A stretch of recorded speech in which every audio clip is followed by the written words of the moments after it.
Lloyd is a young boy whose entire village was destroyed as collateral damage in the fight against the Demon Lord.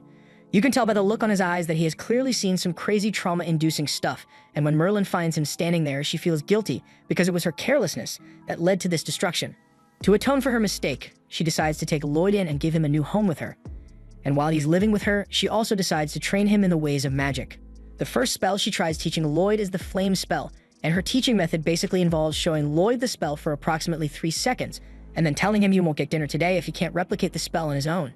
Against all odds, by evening time, Lloyd finally manages to create a small flame in his hand, but when he shows it to Merlin, instead of being supportive, she calls his fire puny and singes his eyebrows with a wall of flame for not doing it well enough.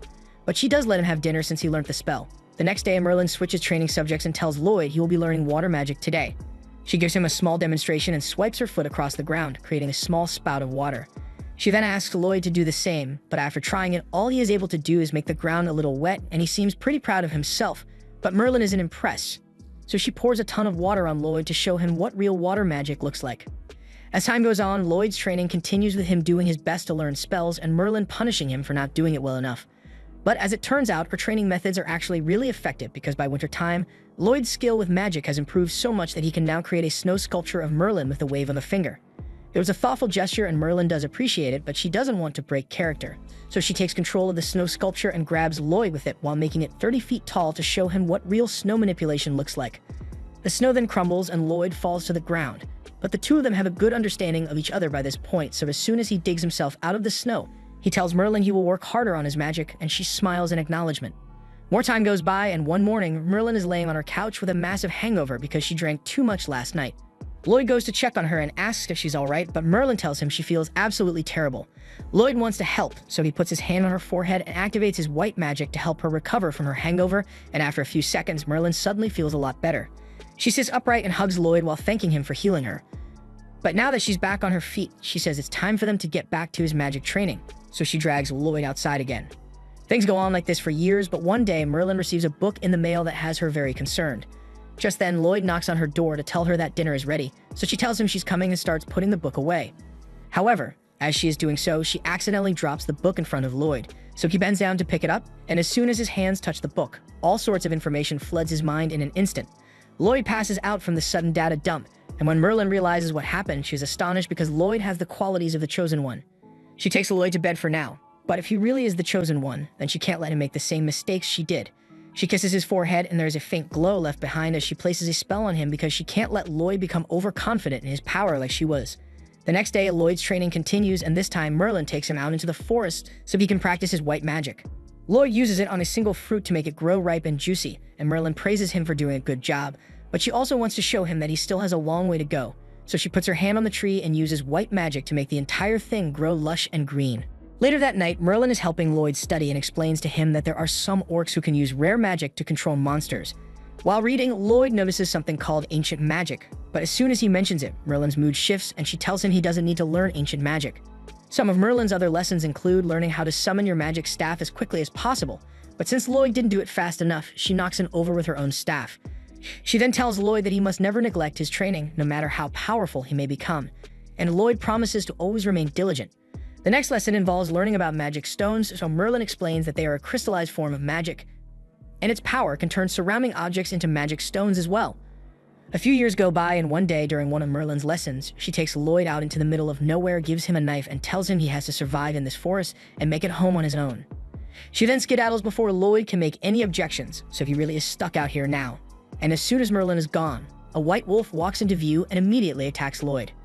Lloyd runs for his life and ends up crawling up a tree to hide from the wolf. He doesn't think magic from a white mage like him would be enough to defeat a monster like that, so his only option is to run home while avoiding any and all monster encounters. But with that said, when he uses magic to scan the area so he can figure out which direction to go, he discovers that he's really far from home right now. He has no choice but to start slowly making his way through the forest, and when night falls, he spends his time studying his spells to make as many improvements as possible.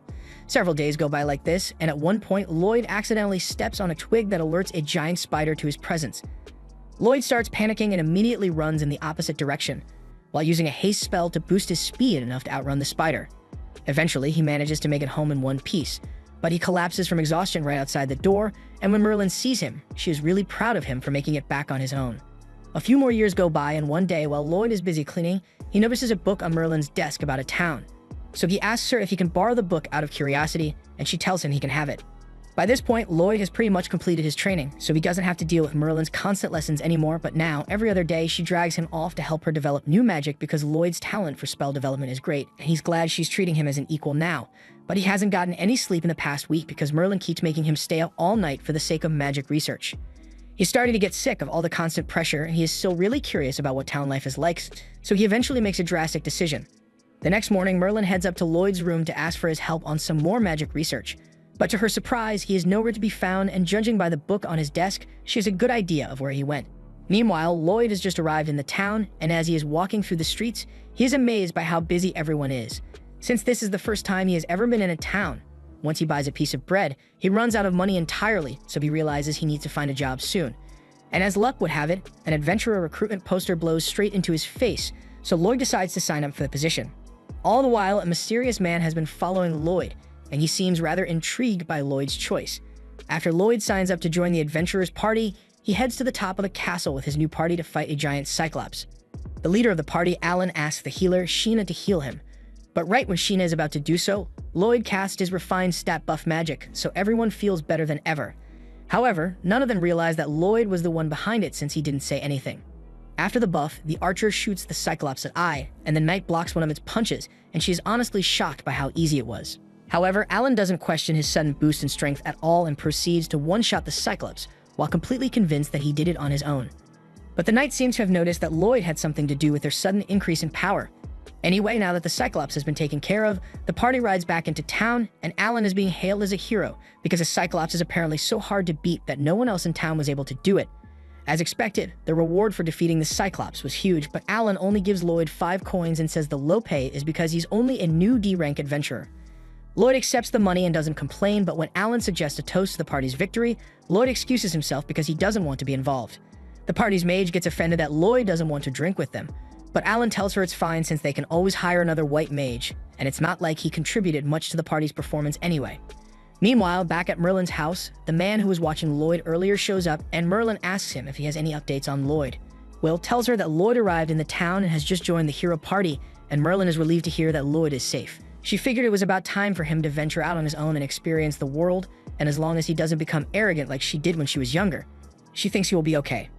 Will asks her if she still has regrets about what happened that day, and Merlin's lips curl in self-hatred as she remembers her mistake. Back then, the Demon Lord was willing to self-destruct to seize the magic book, something that Merlin failed to anticipate.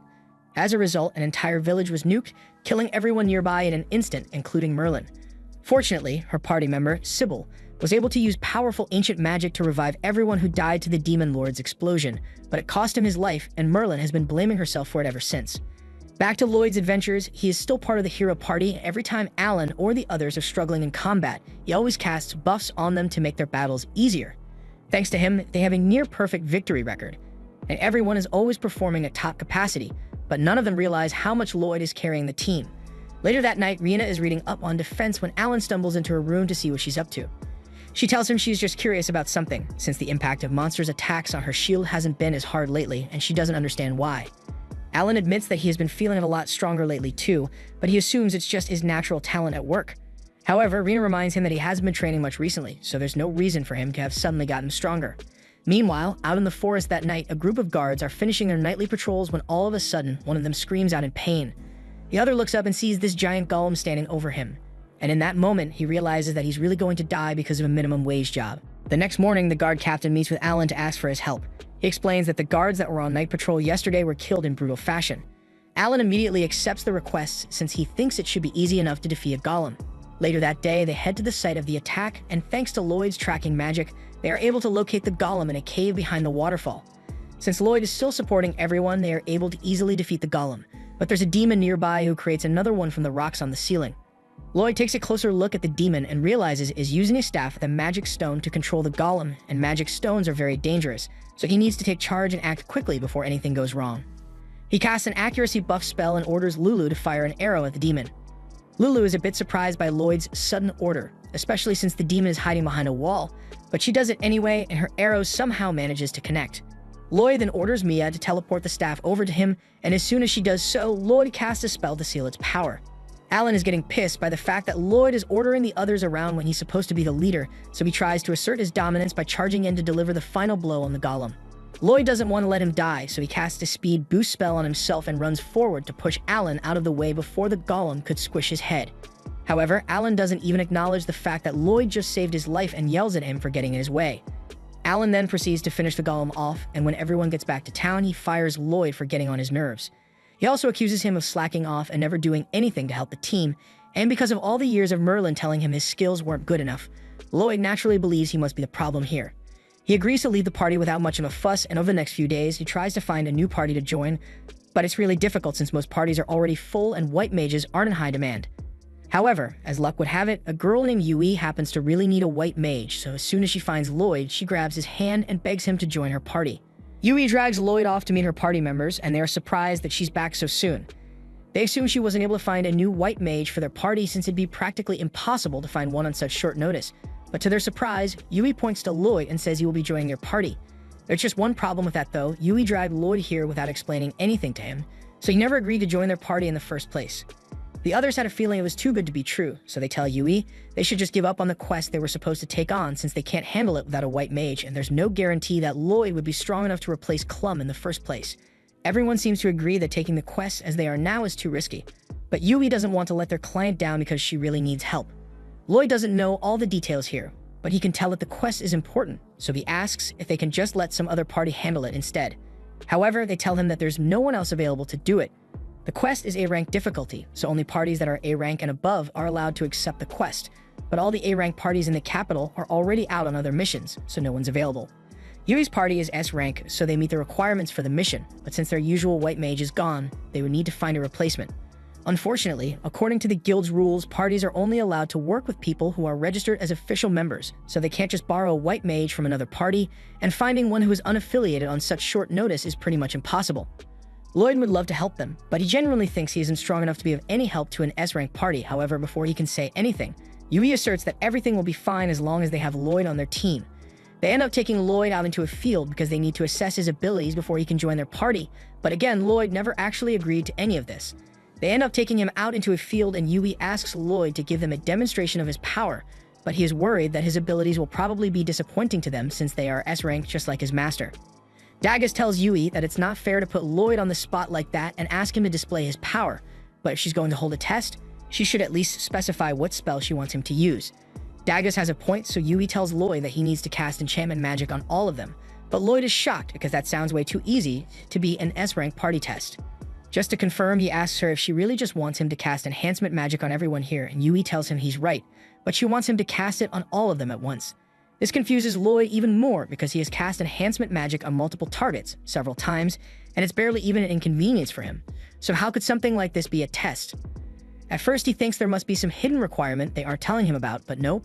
All they want is for Lloyd to cast enhancement magic on them, and to be honest, they think something like this might be too difficult for him. They ask Lloyd if he can do it, and Lloyd says he can, but he still doesn't really understand why the test is so easy. He summons his staff and proceeds to cast the enhancement magic, but Yui is more focused on the fact that he just summoned his staff out of nowhere. She asks Lloyd where he got that, so he explains that it was just some basic storage magic, so it's not a big deal. More importantly, he wants to know what Yui thinks of the enhancement magic he cast on her. Yui hadn't even realized that Lloyd had cast any magic, but now that she thinks about it, she does feel a bit stronger than normal. The others can feel the effects as well, but it seems different from normal enhancement magic for some reason, so Yui takes out her sword to do a little test. She takes a practice swing at a tree, and even though she didn't intend to, she effortlessly slices through the tree in one swing. She can hardly believe what she just did, but Lloyd thinks it's normal for the enhancements he cast. Yui and the others were only expecting him to cast strength enhancements, but he thought that was too easy, so he also cast defense, speed, mana, and vitality buffs on them as well. The others are in utter disbelief after seeing what Lloyd is capable of, so they just stand there for a second and stare at him. Lloyd misinterprets their silence for disappointment, so he assumes he must have messed up somehow. He apologizes for wasting their time since they obviously don't want a white mage like him in their party, but before he could leave, Yui calls him back because she can't let someone as talented as him go. She also wants to learn more about Lloyd, so she asks him some questions, and she eventually finds out that Lloyd was previously part of the hero party. Yui thinks it's a really big deal since the hero party is well known throughout the kingdom, but Lloyd says he was fired for apparently lacking power, so he doesn't think he was very useful to them. Dagus and the others tell Lloyd that it makes no sense, since they've never seen someone cast so many types of enhancement magic at once before, but Lloyd is convinced that there are bound to be people in this world who are stronger than him. He tells Yui and the others that they'd be better off just getting their former white mage to come back, but that's not really an option for Yui's party because Clum, the party's white mage, has a little sister who's really sick. Up until recently, Clum has been taking care of her sister every day while also adventuring, but has been wearing her down a lot. So much so that she isn't able to focus on the battlefield, which is why she ended up quitting. They all know that Clum only quit because she didn't want to be a liability to them, and they don't want to see her go, but they have to respect her decision. That's why they've been looking for a replacement white mage to take over for her. Normally, they just do the quest without a white mage, but A-rank quests are particularly difficult to handle without a dedicated healer.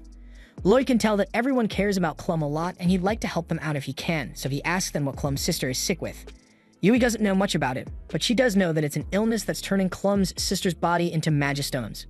Lloyd remembers reading about magistones turning other things into magistones as well, and ever since then, he's been trying to figure out a way to reverse the process, so he thinks he can help.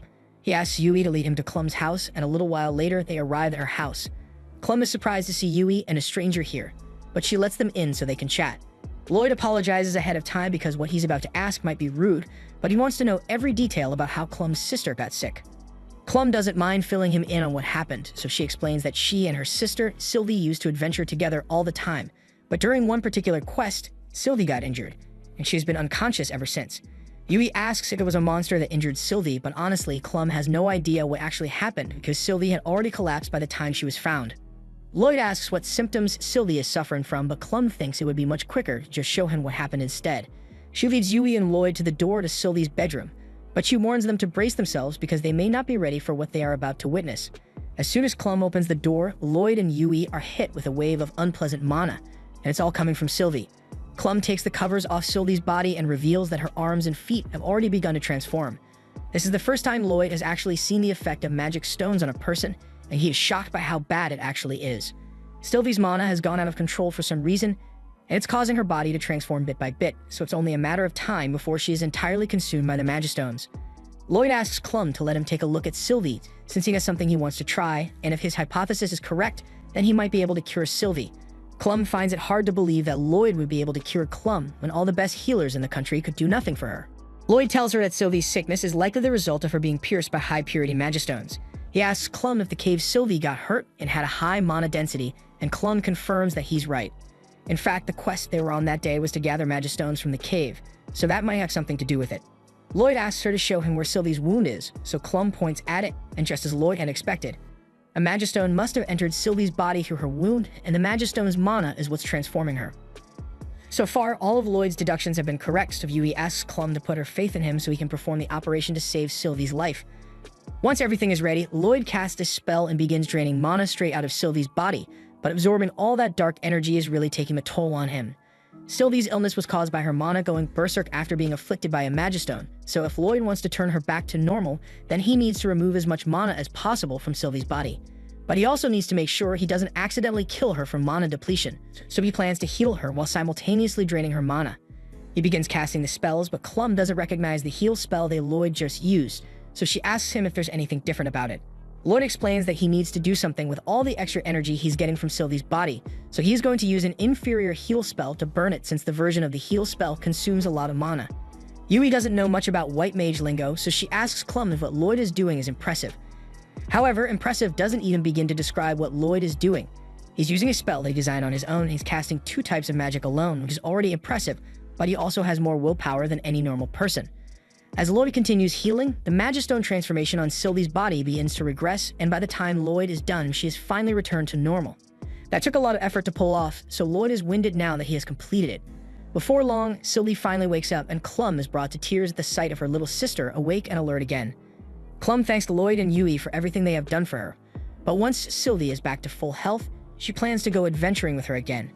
Yui is disappointed that Clum won't be rejoining her party, but she understands that Clum needs to stick by her sister's side, so she heads down the hall and says goodbye. Lloyd is about to leave as well, but before he goes, Clum calls him back and asks him to take good care of the party for her. Lloyd tells her he isn't even an official party member yet, and he thinks he's still too weak to be useful. Clum has no idea what Lloyd means when he calls himself weak, but she tells him to let his heart make the decision for him.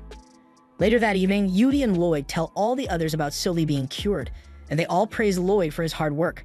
However, since Clum said she wouldn't be returning, they are going to have to reevaluate their future as a party. Lloyd has come to like everyone here in a short amount of time he has known them, and he can tell that they all genuinely care for their teammates, unlike the hero party. He nervously asks them if they'd still want to accept him as their healer, and everyone was kind of hoping he would eventually agree to join them. So this is really good news for their party.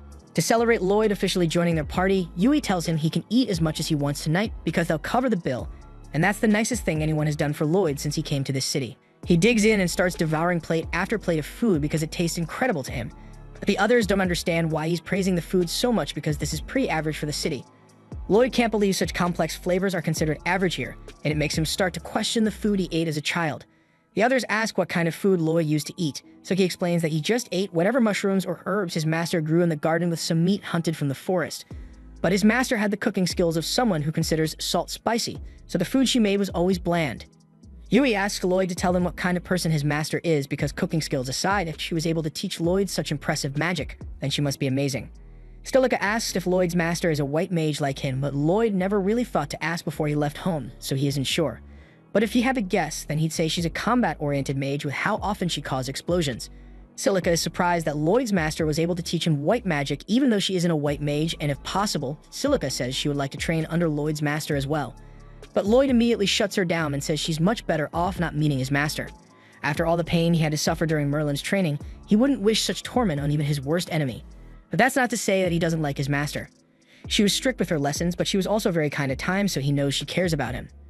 After their celebratory meal, Yui reminds everyone that they still need to come up with a strategy for their mission, but before that, they should probably explain the details of the quest to Lloyd. Yui pulls out the quest notice, and Dagus explains that their mission is to take care of a pack of monsters that have been tearing up farms in the area recently. The locals aren't able to drive the monsters away on their own, and apparently there are multiple different species of monsters traveling together, which is pretty much unheard of. With how strange the case is, there's no telling what might happen.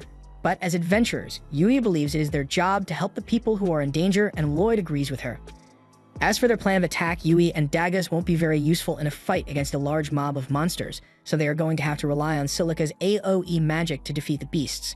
However, casting magic over a large area consumes a lot of mana, so Silika is worried that she won't be able to finish them all off depending on the size of the horde. Yui asks Lloyd if he can use any offensive spells, and Lloyd tells her he knows a few, but he doesn't think the spells of a white mage like him would be as good as those of a combat mage like Silika. Either way, they still need to come up with a battle plan, so Dagus suggests that he and Yui go out in front to draw the monsters' attention, and once the monsters start chasing them, he'll lead them all into one spot so Silika can deal a final blow. As for Cross, his job will be to protect Silika while she casts her spell, and Lloyd will be on healing and support magic duty. Silika is a bit excited to receive support from Lloyd since she knows his buffs are incredibly strong, but Lloyd still doesn't understand why everyone thinks so highly of him. At first, Yui thought Lloyd was just being modest, but now she realizes that he genuinely doesn't understand how strong he is, so she tells him he should be a little more confident in his skills. Lloyd reminds her that he was kicked out of the hero party for lacking power, so he can't be that great, and the group still doesn't understand what kind of idiots would call Lloyd weak, but they fully trust in his abilities, and Lloyd is happy to hear that. Once they are done with the strategy meeting, they all head outside and agree to meet up tomorrow morning so they can begin their mission. They all start walking over to the inn together, but Dagus notices that Lloyd is walking in the opposite direction, so he goes over to ask him where he's going. It's a bit embarrassing, but Lloyd admits that he doesn't have enough money to afford an inn, so he has been sleeping under the bridge since he came to the city. Dagus refuses to let his new friend sleep under a bridge, so he hands Lloyd a bag of coins and tells him to take it. Lloyd tries to turn down the offer since he doesn't want to accept free money, but Dagus tells him he should just think of this as a short-term loan, and can just pay it back once he gets his share of the reward money for the mission. Lloyd is extremely thankful, so he promises to work hard to pay off the loan, and Dagus tells him to hurry up and come to the inn already. That night, Lloyd sleeps in a bed for the first time in a while, and he is unbelievably grateful, and his teammates are such nice people. The next morning, Lloyd and the others gather outside Yui's house in preparation for the mission, and once Yui is ready, she comes out to join them. However, when she sees everyone standing there with no bags, she is confused since missions like these require a lot of luggage. The others explain that Lloyd actually helped them out and used his storage magic to hold all their bags, and they wouldn't have to carry them. Lloyd offers to do the same for Yui, and once her bag has been stored, she thanks him for the help because carrying those bags always makes traveling so difficult. Lloyd says he can teach them how to use storage magic if they want since it's not that complex, but the others had no idea it was even possible for normal people like them to do. Lloyd explains that everyone is born with at least a little bit of mana, so it should be possible to learn storage magic, although it takes a lot of practice to increase the storage capacity of your spell. But even if their storage space won't be as large as Lloyd, it'd still be useful to learn, so they ask Lloyd to teach them, and he says he'd be happy to. A little while later, they begin their journey, and while traveling through the plains, they eventually come across the border to the nation of demons. The demons have been laying low for now, so things are fairly peaceful, but who knows when they might try to conquer this continent again.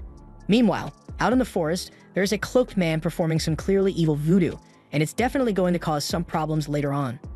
Lloyd and the others eventually make it to their first checkpoint for the trip, and they got here a lot earlier than they expected, so they plan to set up camp near the water. Lloyd pulls all the camp gear out of his storage, and everyone begins working together to set up the tents and prepare a fireplace for nighttime. It takes a while, and by the time they are done, Yui is all sweaty from the hard work. She asks Dagus if she can go take a bath in the river now, but Dagus says there's still a lot of work to be done because Yui needs to gather the firewood for tonight's dinner. However, Lloyd says he's willing to gather the firewood for Yui, so she thanks him and grabs Silica and drags her off so they can take a bath together. A little while later, Lloyd is out in the forest collecting dry wood, and once he's got enough, he prepares to head back to camp, but just then, he hears a scream coming from the water nearby. Yui and Silica were taking a bath just like they said they would, but they weren't expecting to run into a basilisk in the water here. To make matters worse, they are both currently unarmed, so if Lloyd doesn't do something soon, then they are going to be eaten. He slides down the cliffside and launches a small fireball to get the monster's attention, and while it is distracted, he tells Yui and Silica to swim over to the shore. He then pulls their weapons out of storage and throws it to them, while simultaneously casting strengthening magic on them, and now that they are ready to fight, Yui jumps up and slices one of the basilisk's heads off in one swing. Silica then yells for Lloyd and Yui to take cover, because she's about to cast a fireball, so they both jump out of the way, and Silica launches a blast that incinerates the rest of the basilisk in one hit. Silica is shocked by how much firepower she just produced, since she has never been able to do that before, and Lloyd failed to mention that he cast a buff spell on her earlier, so Silica has no idea what happened. Also, at one point, Yui's towel falls off her body right in front of Lloyd, but she'd rather not talk about it.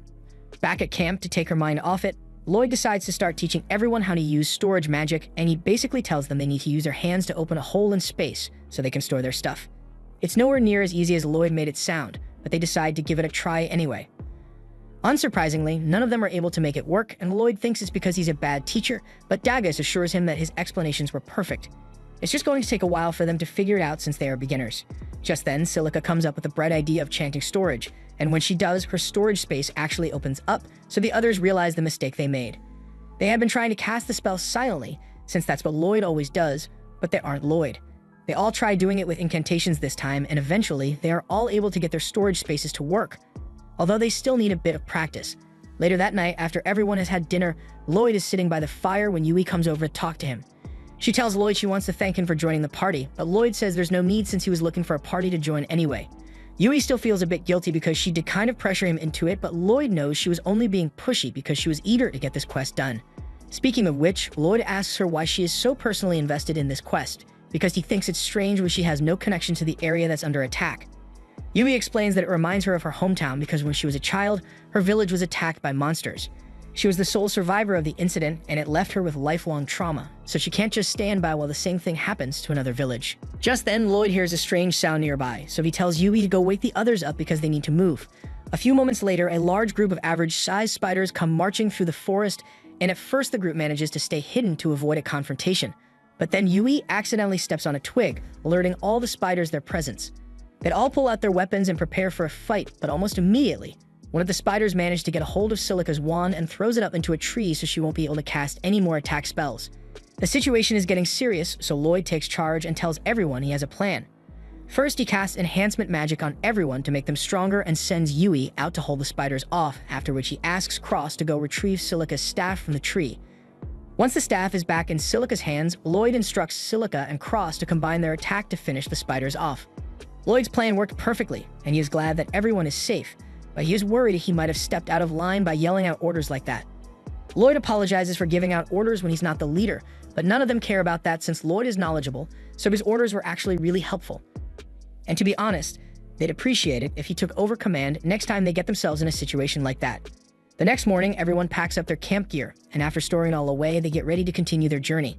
However, Lloyd is lost in thought because he can't shake the feeling that their encounter with the spiders last night wasn't a coincidence. Over the next few days, Lloyd takes it upon himself to keep watch in case anything similar happens, but the others are starting to get worried since it's not healthy for him to keep staying up so late. They offer to go back to taking rotating shifts, But Lloyd tells them he's perfectly fine like this since he's used to staying up late. After all, with how mediocre his skills are, this is the only way he feels he can contribute to the team. That's absolutely not true and everyone knows it, but even after all the time they've already spent trying to convince Lloyd that his skills are extraordinary, he remains completely oblivious, so Silica tells her to just drop the subject for now so they can get some sleep. But before they go, she begs Lloyd not to push himself too hard. The next morning, the party continues their journey, and Yui is getting concerned about how low Lloyd's confidence is. So when she sees him silently casting a spell over there, she walks over to ask what he's doing. Lloyd explains that he's just casting a simple detection spell to see if there are any monsters nearby, but there's nothing simple about that. Detection magic is so rare that Yui has never actually met anyone that was capable of using it, but to Lloyd, it's something that's not even worth mentioning. He says his detection range isn't even that large, just a few kilometers, but he thinks it would be safer if he used the detection magic periodically for the rest of the trip to make sure the area is safe. Yui agrees that using detection magic would make their journey a lot safer, but she worries that making Lloyd use something as impressive as detection magic so frequently might be a little too much of a burden for him. She asks if there's anything she can help him with, but Lloyd tells her he can handle it on his own, so her help isn't needed. Later that night, Lloyd is staying up to keep watch again, and while they are in their tent, Yui and Silica start wondering if Lloyd might not trust them or something. She knows Lloyd is very capable, but so far he has refused to rely on any of his teammates even though they are meant to be companions. Silica doesn't think it's really something to be concerned about since it's natural for people to take a while to warm up to their teammates. In fact, when the team first got together, Yui and Silica barely ever spoke to each other, but over time their bond grew stronger and they became great friends. Lloyd's case is a little different since he seems to think he's weak for some reason, so he's desperately trying to prove himself even though he doesn't need to. There's probably a reason that he acts the way he does, and she's sure that Lloyd will eventually open up to them about it if they give him enough time. Meanwhile, outside, Lloyd is still busy with the night watch when Daggers comes up to him and says he has a favor to ask. He needs Lloyd to come help him with something, and Lloyd says he'd be happy to help, but he doesn't feel comfortable abandoning his night watch post. Cross then comes up and says he can handle the watch while Lloyd is gone, so Lloyd ends up agreeing to go with Daggers. They head a little deeper into the woods and Daggers sets up a complex chime system along the trees. Lloyd asks what this is for, so Daggers explains that the chimes will alert them if any monsters approach, meaning Lloyd doesn't have to stay up all night keeping watch now. Lloyd begins to protest since he won't be able to use his detection magic while he's sleeping, so Daggers asks him if he really trusts him that little. Lloyd immediately denies it, but from the way he has been acting lately, it certainly looks like he doesn't trust the party. He always insists on scouting alone, and he refuses to let anyone else do the night watch or help him. Lloyd assures Daggers that he definitely trusts the party, but for years, Merlin has been telling him that he needs to learn to do everything independently, and the first party he joined after coming to the capital called him useless, so he thought he needed to push himself in order to be useful to them. Daggers doesn't feel like Lloyd is a burden at all, but even if he were holding the team back a little, he'd have no problem with that. The whole reason they formed the team in the first place was so they could rely on each other for help, but Lloyd had literally never even considered the idea of relying on others, so it is a massive revelation to him. Daggers wonders what kind of torture Lloyd must have been put through to end up like this, but for now he says they should just get some sleep. The two head back to the camp and Cross stands guard while Lloyd and Daggers get some shut-eye in the tent. Lloyd isn't used to the idea, but having true companions sounds nice, so he wants to give it a try. The next morning, Lloyd finds Yui and asks her if she can help fetch some water, but Yui just stands there frozen in disbelief for a moment because this is the first time Lloyd has ever asked her to help him with anything. But she is glad that Lloyd is finally relying on her, so she happily agrees to help him. Meanwhile, in a nearby castle, an evil count receives a report saying all the magic stones have been placed just like he requested. Michaels is pleased to hear this since everything is going according to plan, and thanks to the monster attacks he set up, almost all the adventurers in the capital have been dispatched on missions. Now, the only ones left there are the low-ranking adventurers and the hero party, and honestly, Michaels would have preferred it if the hero party was gone as well, but he's confident he can overwhelm them with his forces easily enough, so it won't be a problem. Back in the forest, Lloyd and the others keep moving forward, but Yui is starting to get a bad feeling about this place. It's unnaturally quiet here, and the others think it's strange that they haven't encountered a single monster since they entered this part of the forest. Yui asks Lloyd if he had anything to do with the strange absence of monsters, but Lloyd tells her the only spell he has been doing is casting detection magic, and it doesn't repel monsters at all. That means something else must be scaring the monsters away, so Lloyd increases the range of his detection magic to see if he can figure out what it is. After scanning for a few seconds, he finally spots something, so he tells everyone that there's a horde of monsters around 2.5 kilometers ahead. According to the map, that's the direction of the farm they were heading to, but before they talk about that, Yui asks Lloyd if seriously just scan everything in a 2-kilometer radius. Lloyd confirms it, and he still doesn't think it's anything special, but the others tell him that's over 10 times the distance that even the most talented mages are able to use. Lloyd had no idea 2 kilometers was so impressive, But he instinctively feels the need to downplay his accomplishment, so he tells everyone that 2 kilometers is pretty much his max, and it consumes a lot of mana, so he can't do it often. But that doesn't make it any less impressive. Yui is getting really frustrated by how dense Lloyd is when it comes to recognizing his own power, but they've got a mission to deal with right now, so they will have to knock some sense into him later. They eventually arrive at the farm, but even though they were warned about the quantity of monsters ahead of time, actually seeing it in person is terrifying. The large number of high wolves aside, Lloyd remembers the report saying that there were many different types of monsters in the horde, so he is wondering where the rest of them went. The others agree with him since they know for a fact that there should be monsters in the forest that are stronger than the wolves here, so there's no way the wolves would have come out on top if the fight broke out. Lloyd asks if Yui knows where the owner of the farm is, but she says she isn't sure. The request said something about the owner getting injured and staying with his son in the city. Just then, Cross notices something strange down in the farm, so he tells the others to take a look, but they can't see anything because their vision isn't as good as Cross's. Lloyd can't see what's down there either, so he casts enhancement magic on his eyes, and now he's able to spot the ominous stone sitting in the middle of the farm. He casts the vision buff on the others as well, and they all agree that the stone looks like bad news, but from what Lloyd can tell, he believes it might be orc magic. Merlin once told him that orc magic is capable of controlling monsters, so someone must be using that magic stone to lure them all here. To be sure, Lloyd casts his detection magic again, and just as he had expected, he discovers another massive horde of monsters heading straight for them. He wonders why someone would go to so much trouble to attract monsters, since if they were trying to eliminate the party, there would have been several easier ways to do it. Lloyd is still deep in thought over this, but Cross reminds him that they still have a second horde of monsters heading towards them, so they should probably retreat as soon as possible. Yui tells him they can't retreat because if they do, the farm will be destroyed, but Cross points out that there's no way they can handle a horde of over 1,000 monsters on their own. However, Dagus doesn't think retreating is even possible at this point, since even if they manage to escape, they might end up leading the monsters straight into the village. None of them are sure what they should do, but Lloyd says he thinks they should stay and fight because he has a plan. First, he says he's going to need to get rid of that magic stone, so he asks Cross if he thinks he can hit it from here.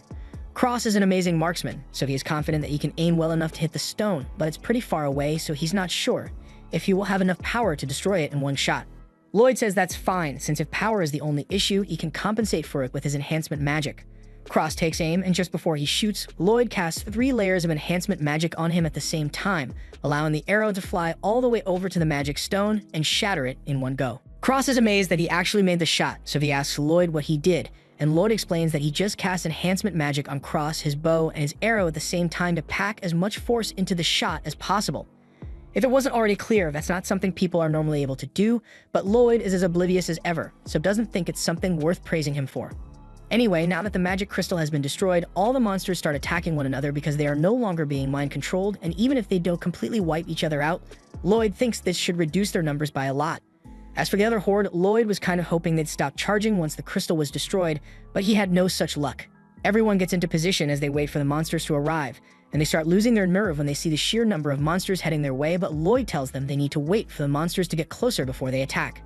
Just as the monsters are about to get to Silica, Lloyd gives the signal, so she immediately casts her Firestorm spell, and it's a lot more effective than she thought it would because it's literally vaporizing the monsters right before her eyes. The others know there's no way Silica's spell could do this normally, so they ask Lloyd what he did, and he tells them he just cast mana enhancement and reduced mana consumption on Silica to make her spells more efficiently. Now that the first step is complete, Lloyd runs over to Cross to prepare for the next part. He establishes a mental link with him, which is something Lloyd can apparently do by the way, and using spatial magic, he relays the locations of all the flying monsters to Cross so he can shoot them through the thick smoke. Soon enough, all the flying monsters have been dealt with, so it's time for the final phase of Lloyd's plan. He runs over to Silica and asks if she's done dealing with all the land monsters yet. She says she has killed them all, but she's almost out of mana, so there's not much she can do at this point. Lloyd tells her there's no need to worry about that and asks her to hold his hand. Silica has no idea what Lloyd is thinking, but she does as he says, and as soon as their hands are touching, Lloyd begins transferring mana into her. Silica then uses that mana to cast a spell to create storm clouds over the forest in order to put out the fires, but once that's done, she collapses because she has officially used up all of her magic. Lloyd is exhausted as well, but even though Yui and the others are praising him for basically carrying the team on his back throughout the operation, the only going through his mind is how inadequate he is for getting tired after the subjugation of 1,000 monsters. He is still relieved that they completed their quest, but something doesn't feel right here, and if his hunch is correct, then they all just got duped. The more Lloyd thinks about it, the more this whole mission looks like a carefully orchestrated trap, and if it really was a trap, then the goal must have been to lure high-ranking adventurers away from the capital city.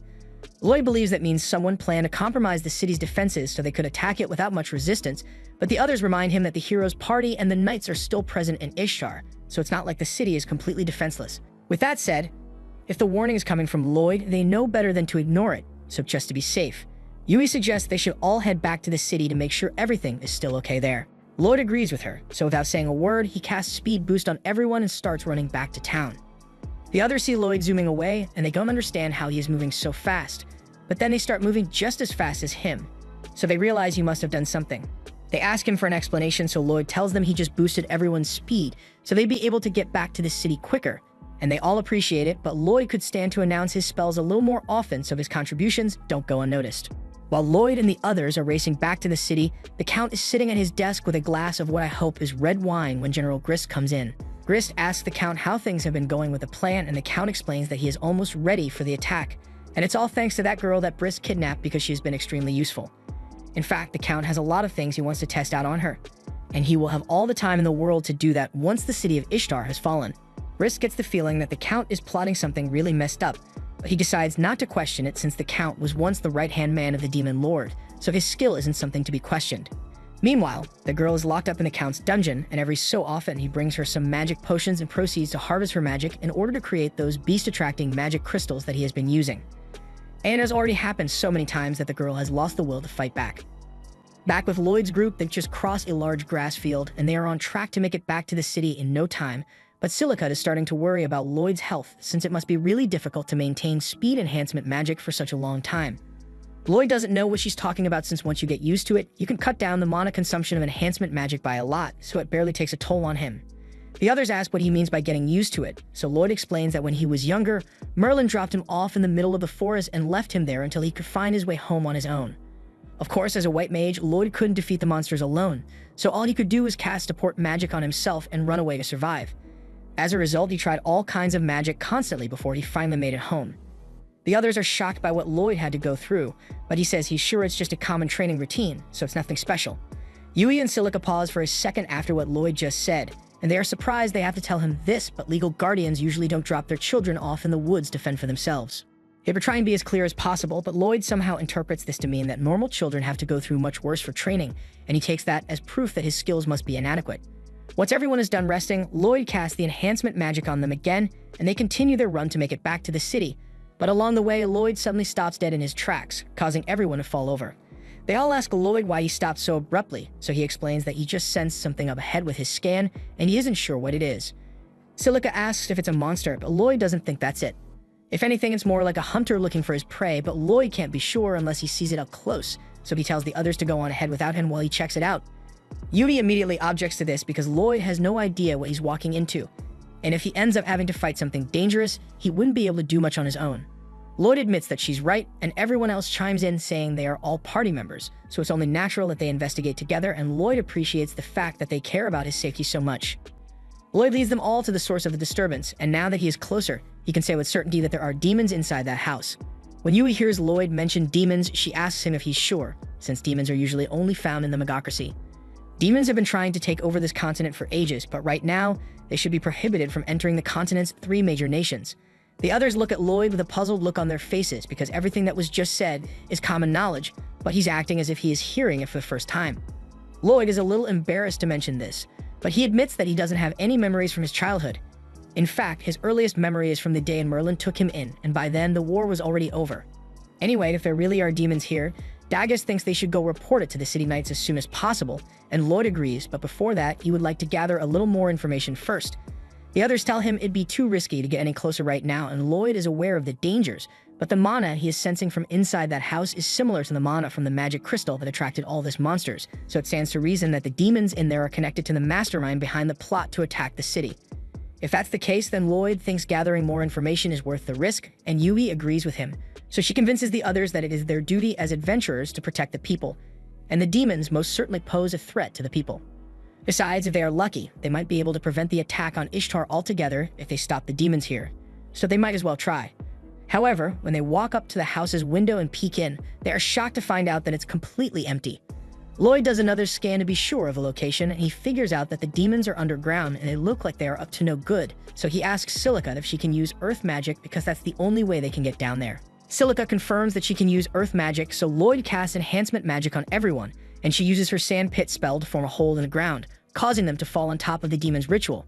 The demons are all shocked and confused, so they demand to know who the intruders are, but Yui holds her sword up to one of the demon's faces and threatens to kill him if he doesn't tell them what they are up to. However, before anything happens, another demon intervenes and uses earth magic to send a bunch of rocks flying at Yui, forcing her to shift her attention long enough for the demon to escape. He runs past the demon who saved him, and shortly after, Cross shoots one of the demons in the chest, so the first one heads straight for the door, ditching all his friends and runs into the hallway while locking the door behind him so Yui can't follow. The demons that were left behind try to sneak up on her while she's busy with the door, but Cross steps in and shoots both of them in the thighs, allowing Yui to cut them down with ease. Now that all the demons in here have been taken care of, everyone regroups and prepares to go after the final demon. On the other side of the door, the demon is using magic to wrap the girl up in a cocoon so he can transport her out of here. However, Yui and the others soon come crashing through the door, so he turns on his heel and tries to flee. They all chase him up the stairs and out into the open, but at this rate, he might actually get away, so Lloyd asks Yui to run out ahead of the demon to cut him off, while he asks Silica and Daggers to come in from the sides to box him in. Eventually, the demon is left with nowhere else to run, so Lloyd tells him to surrender already because he has a lot of questions for him. However, the demon refuses to give up, and in one final act of desperation, he casts a lightning spell in hopes of wiping out the party, but Lloyd sees it coming, so he casts magic shields over everyone to deflect it, and the last strike ends up piercing the demon through the chest, so he's done for. With the demon dead, Lloyd takes control of the cocoon and unravels it, but he is shocked to find a beast girl in there. For now, they all take her back to the cabin and put her in bed so she can rest, but with all the demons dead, they can't question them for answers, so the only one who might know something is this girl, and she doesn't look like she'll be waking up anytime soon. Daggers asks Lloyd if he can heal her, so Lloyd says he will give it a shot, raising his staff over her body to begin the healing process. Silica is amazed by how efficient Lloyd's healing magic is, so Lloyd casually tells everyone he made a few improvements to it in his spare time. Yui wants to be as clear as possible here, so she tells Lloyd that most adventurers aren't capable of improving spells at all.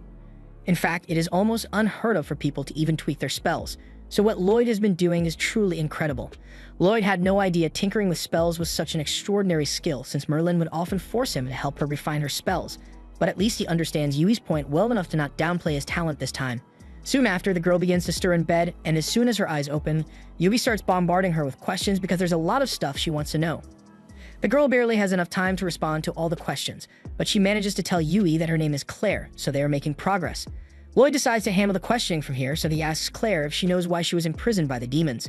Claire remains silent, so Lloyd changes topics and tells her that they are all adventurers who came here to save a farm that was being attacked by monsters. The monsters were all being summoned by a magic crystal in the middle of the farm, and Lloyd could sense beast magic coming from it. He remembers learning that some beast folk possess magic that is capable of controlling beasts, so he wants to know if the magic that was controlling the monsters came from Claire. Claire hesitates for a moment, but she eventually admits that her magic is what's powering those magic stones. Meanwhile, back in the city, a few of the guards have just stumbled upon one of the magic stones that the demons set up nearby.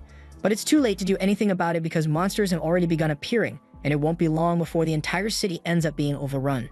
Meanwhile, back in the city, Alan is getting frustrated because he has been trying to find a replacement for Lloyd, but all the white mages who applied could barely cast 2 spells at a time when Lloyd could use 5 easily.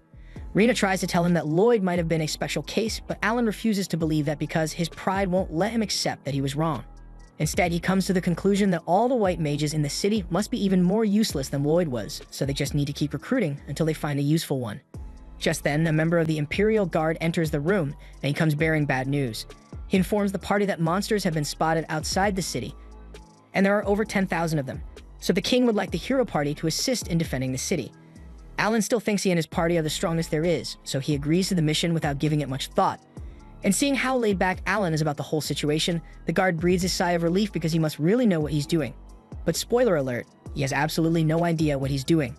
Once the guard leaves, Sheena asks Alan if he's sure about this because 10,000 monsters is a lot for them to handle on their own, but Alan isn't worried about that. He's much more concerned about the glory he will earn once he fulfills a royal request, cementing himself as the strongest person in the entire kingdom. But just from listening to him talk, the others can already tell that this won't end well for them. Meanwhile, out in the forest, Lloyd and Claire have just located the second wave of monsters in the forest, and if these monsters were to join the one already converging on the Ishtar, there's absolutely no way the city would survive. Lloyd tells Claire they have to do something to get rid of the monsters, but she seems a little uneasy about this and asks him if there's a way for them to stop the horde without killing the monsters. Even though the demons were controlling her, there was still her power that was used to bring all these monsters here, so she feels partially responsible for them. Lloyd can tell that Claire cares about the monsters, so he promises to come up with a plan to save the town and keep monster casualties down to a minimum. But to do that, he's going to need her help, so he asks her if she can use her magic to send the monsters back to their natural habitats. Claire says it's possible, but she's not sure she can pull it off with such a large group of them in one place. Lloyd asks her if the story would be different if he uses his support magic to boost her abilities, and Claire isn't sure if it's going to work, but she's willing to give it a try. She attempts to use her magic to communicate with the monsters, but before she can activate the spell, it is interrupted by something in the forest, and she won't be able to do anything until they figure out what's causing the interference.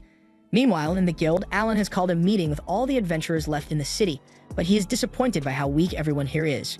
Sheena tells him that all the parties that are A rank and above were sent out on missions, so the only ones left are B rank and below, which definitely isn't ideal, but you shouldn't be insulting them like this. Alan has been treating the B rank adventurers like nothing but disposable pawns, and they are starting to get really angry. But before things get too heated, the guild branch manager comes in and tells everyone to calm down. They are all here to fight the monsters, not each other, so they don't have time to be arguing like this. Alan agrees to stop disrespecting the other adventurers, and since they need a plan of attack, he stands up and announces that he wants all the mages to cast their most powerful attack spells at the start of the battle to take out 10 monsters each, and while the mages are recovering their mana, Alan and the rest of the melee fighters will rush in to buy some time. He intends to repeat the cycle as many times as necessary until all the monsters have been defeated, and in theory, it's not a bad strategy, but the adventurers tell Alan that they don't have the firepower to pull that off. At best, their strongest spells would only be enough to take one monster down, so there's no way they'd be able to kill 10 monsters each. Alan begins calling all of them incompetent, but then Mia speaks up and says she wouldn't be able to pull it off either. Alan asks what she's talking about, so she explains that a while ago her spell potency suddenly dropped and she hasn't been able to use magic as efficiently since. And it's not just her either. Sheena, Lulu, and Rena have all noticed a considerable dip in their power, and it all started the day after Lloyd left their party. Alan accuses them all of lying to him about their skills, but Rena tells him no one ever lied to him. In fact, the same thing should be happening to him as well, and if he were even partially dedicated to his training, he might have figured out that he has gotten weaker by now, but he was too busy basking in the glory of being a hero. She flat out tells him he doesn't deserve his title, and all this was said in front of all the low-ranked adventurers, so Alan gets embarrassed and tries to prove his strength by punching Rena with full force. However, she effortlessly stops his punch with her palm, and if that were me, I'm hanging up my sword and becoming a farmer right then because I'm clearly not cut out for this. And the whole guild saw it too, so there's no way Alan's reputation is ever going to recover, especially after he just spent the last half hour calling everyone here weak. He runs out of the guild in embarrassment, and the adventurers are all left wondering how someone like him ever became a hero in the first place. They clearly can't rely on him to save them, so they all start wondering what they should do because it won't be long before the monsters begin their attack. They are starting to consider abandoning the city, but Rena tells everyone to calm down because she is still willing to stay and fight. The adventurers all feel reassured that someone as competent as Rena is still on their side, but Rena can't deny that the situation is really bad, so as the first order of business, she asks everyone if they have seen a man named Lloyd recently. While Rena is busy looking for him, Lloyd is still out in the forest with Claire, and they just located a magic crystal hidden in the woods. This thing is the same as the other ones Lloyd has seen so far, and the dark energy coming off it is probably what's interfering with Claire's spell, so unless they destroy it, she won't be able to regain control over the monsters. However, that's a lot easier said than done since there are bound to be at least a dozen of these scattered all throughout the forest, and finding them is going to be very difficult. Lloyd agrees that searching the whole forest will take forever, so he asks Claire if she can sense the location of the crystal since they are using her power. She confirms that she can feel the crystal's energy as long as she's close enough, but the forest is too big for her to effectively sense any of the crystal's locations. Lloyd tells her that won't be a problem because he has the perfect plan in mind, and before Claire even gets a chance to ask any questions, Lloyd has already cast sensory sharing and enhancement on her, so she can now sense all the magic crystals in the forest, and the exact locations of those crystals are directly relayed into Lloyd's mind. He then casts invisibility magic on both himself and Claire, so they can move through the forest without being detected by the monsters, and Claire is left speechless because he just did all of that without breaking a single sweat. Anyway, the two of them manage to sneak past the monsters, and Claire begins dispelling the dark magic in the crystals, while over in the city, all the adventurers have gathered outside the walls and are preparing for battle, but they are all still pretty worried. Earlier, Rena explained to them all that the person behind the success of the hero party was Lloyd, and he's the only reason they were able to come this far. If he was truly so important, the other adventurers ask her why Lloyd was kicked out of the heroes' party, and she admits that it was because of their short-sightedness. The title of heroes got to their heads, so when they performed well in battle, they always assumed it was due to their own strength, completely ignoring the effort Lloyd put into supporting the team. She tells them that their only hope is to ask Lloyd for help, but the guild manager tells her that Lloyd isn't in the city right now. A while after he was kicked out of the hero party, he joined an S-rank party and went out on a monster subjugation mission. The journey to get there would take several days for a normal person, but Rena correctly surmises that Lloyd would be able to speed up the travel time with his support magic, so if they are lucky, then he might be on his way back right now. They don't really have any other options right now, so Rena tells everyone that they are going to be betting it all on Lloyd making it back in time to save them. They all trust Rena's judgment, but they can't shake the impending sense of doom they get when they see what they are up against. Rena's plan involves the archers firing the first round of shots to thin out the herd, and once the monsters enter the trenches they dug out, the shield bearers will all line up to keep them at bay while the mage squad hits them with all the magic they got. Keeping this up isn't going to be easy, but with this strategy, they should be able to hold their ground until Lloyd and his party make it back. Later that night, Yui and the others are closing in on Ishtar, and thankfully, Lloyd's speed boost is still in effect, so they should be able to continue running after a little break. Meanwhile, Lloyd and Claire have just found the final magic stone hidden in the forest, and once they disable it, all the monsters finally go back to normal. Unfortunately, the monsters in the area right now happen to be high wolves and blood panthers, and these two groups have evolutionary beef, so the second they go back to normal, they start fighting each other. In the middle of the conflict, one of the monsters bumps into Claire, and the sudden disturbance dispels the invisibility magic that Lloyd had cast on her, so the monsters all turn their attention to her. Claire is so paralyzed by fear that she forgets that her power literally allows her to control monsters, so she's about to be eaten alive, but fortunately, Lloyd comes to the rescue and draws the attention of all the monsters to save her. The situation back in the city isn't much better because even though they've managed to hold the monsters off so far, they've been at this for hours now, and the people are starting to get exhausted, so the monsters are slowly breaking through their formation. It won't last much longer at this rate, but just when things were starting to look hopeless, a massive fireball is shot across the battlefield as Yui and the others finally arrive. Meanwhile, on Lloyd's end, he has been doing his best to evade the monsters' attacks, but this is pretty much all he can do given the circumstances. Claire is amazed by how quickly Lloyd is able to move, but she doesn't know why he isn't attacking the monsters because she's certain that someone as powerful as him would be able to defeat monsters like this. She then remembers that Lloyd promised to keep monster casualties to a minimum for her sake, which is probably why he refuses to attack the monsters. She doesn't want to let Lloyd suffer because of her, so she starts using her powers and sings a song that gets all the monsters to calm down and walk back into the forest. Lloyd wishes she had done that earlier, but he is still impressed, so he asks Claire what she did. She tells him that she just used her powers to politely ask the monsters to go back into the forest, and they listened to her. Anyway, now that the monsters in the area have been released from the mind control, Lloyd tells Claire that they need to hurry back to Ishtar, and over in Ishtar, the battle against the monsters is still as intense as ever. Even with the help of Yui's party, they still haven't made much of a dent in the horde, and they are running out of weapons and mana, so it looks like this really is the end.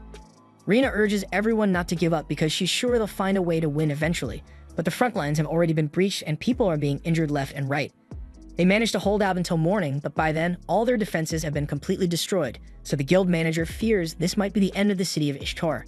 However, before the city could be overrun, they all hear the voice of someone singing from the cliff near the forest, and the one behind it is Claire, whose song is being boosted by Lloyd's magic. Thanks to their efforts, all the monsters in the area stop attacking and start walking back into the forest, so the city is no longer being overrun. Once all the monsters are gone, Claire finally stops singing and she nearly faints from exhaustion, but Lloyd helps hold her steady. They are both glad that they were able to stop the monsters from destroying the city, but that doesn't mean the crisis is resolved because this whole thing was orchestrated by the demons, and they had more than one planned attack, so there's now a horde of golems heading for the city. Meanwhile, Count Michael is chilling in his castle, confident that by now the city of Ishtar must have been completely trampled by monsters. However, one of his messengers suddenly comes into his office with an urgent report. At first, Michael thinks the report is to tell him that Ishtar has been claimed, but to Michael's dismay, the messenger informs him that the monsters suddenly halted their attack and scattered back into the forest. All except the golem, who couldn't hear Claire's song for some reason. Lloyd assumes the demons must be interfering somehow, but at this rate, the golems are going to do a lot of damage, so Lloyd casts his speed boost on Claire and tells her they need to run to town quickly. As they make their way past the golems, they get spotted, so Lloyd tells Claire to fall back so they can avoid the golems' punch. After taking a quick look at the golems, it's clear to Lloyd that these ones have been enhanced somehow, so defeating them isn't going to be easy. He and Claire are coming up on the trench around the city, so he grabs Claire by the waist and leaps over the trench. All the soldiers present are stunned because jumping that far while carrying someone isn't normal, but then again, they get here that Lloyd has insane enhancement magic. Once Lloyd and Claire are on the other side of the trench, he meets up with Yui and the others, and they all thank him for everything he did to save the city. Lloyd tells them they should be thanking Claire because it's her magic that got most of the monsters to leave, but the golems are still on their way here, so they need to prepare. However, just then, Lloyd's knees give out and he falls to the ground because he has been using enhancement magic almost non-stop for the past few days, and even for him, that's way too much to handle. The others tell Lloyd that he should rest because he's overexerting himself, but he says he can't rest until the city is safe. A few moments later, the guildmaster shows up, and since he's here, Lloyd asks him to take care of Claire in the meantime, as her safety is very important to him. The manager understands, so he puts some of the knights in charge of protecting her and swears to Lloyd that she will be safe. But that aside, he is overjoyed that Lloyd made it back in time because he's their only hope now.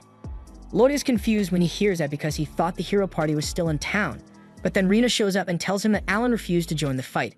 Lloyd can't believe it because what kind of hero would abandon his duties when lives are at stake? But Rena tells him that someone like Alan doesn't deserve the title hero. Just then, Lloyd notices the wound on Rena's arm, and it looks pretty bad, so he doesn't think twice about using his magic to heal her.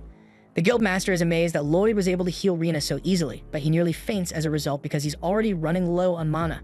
Rena tells him he didn't need to push himself so hard just to heal her, but he says he couldn't leave her with an injury like that. Rena has been meaning to apologize for not appreciating everything Lloyd has done for her, because he is the reason the hero's party became strong in the first place. Lloyd is still in denial, so he tells her he's not that strong, but Rena insists that his support was invaluable to the team, yet no one ever gave him credit for what he did. And she's just as bad because she didn't stop Alan from kicking Lloyd out, so she wants to formally apologize to him. Just then, the guards ring the alarm bells because the golems have arrived, and even though a few fall into the trench, there are still a lot left standing, so the guards lunge forward to strike them down as soon as possible. Lloyd tries telling them to wait because these golems are normal, but it's already too late.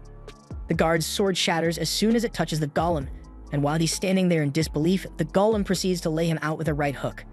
This could get really bad, so Rena grabs her shield and tells everyone to attack at full force, but all the magic and ranged weapons practically bounce off the golem's rough exterior, so they are forced to back away, and everyone is starting to lose their nerve.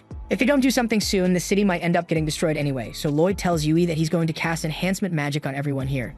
Yui asks Lloyd if he is sure he can handle it since casting enhancement magic on over 100 people sounds absolutely ludicrous, but he says he will be fine. However, in his current state, he will only be able to cast the enhancements on one group at a time instead of all at once.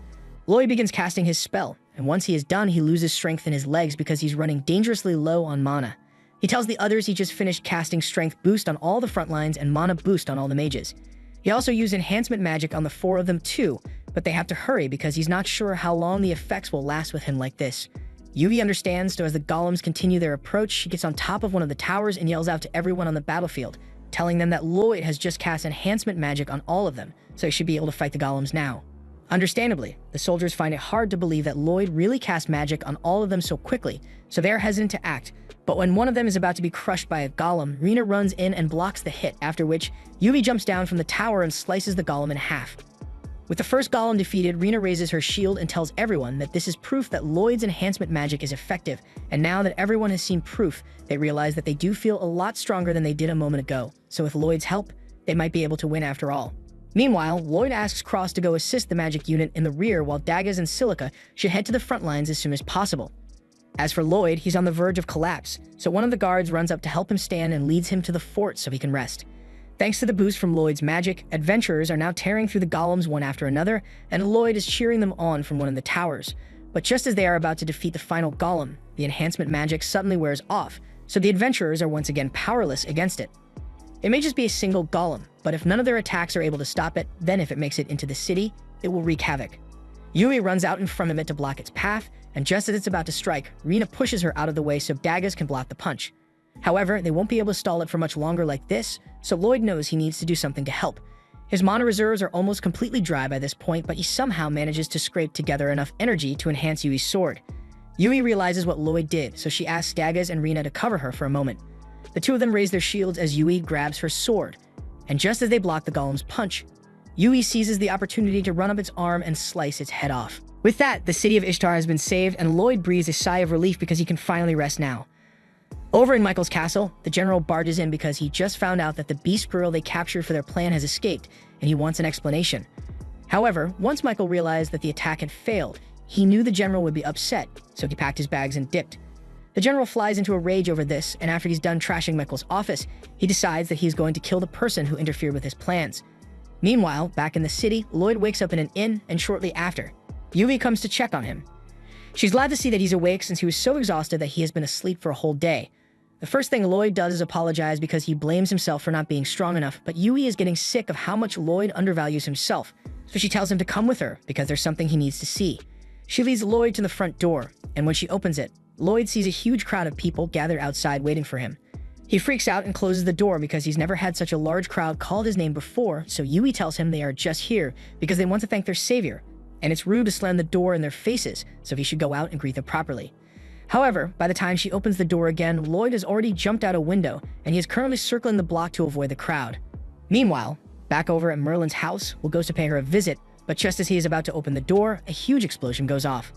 Merlin then comes out and Will tells her that an explosion is no way to welcome a guest.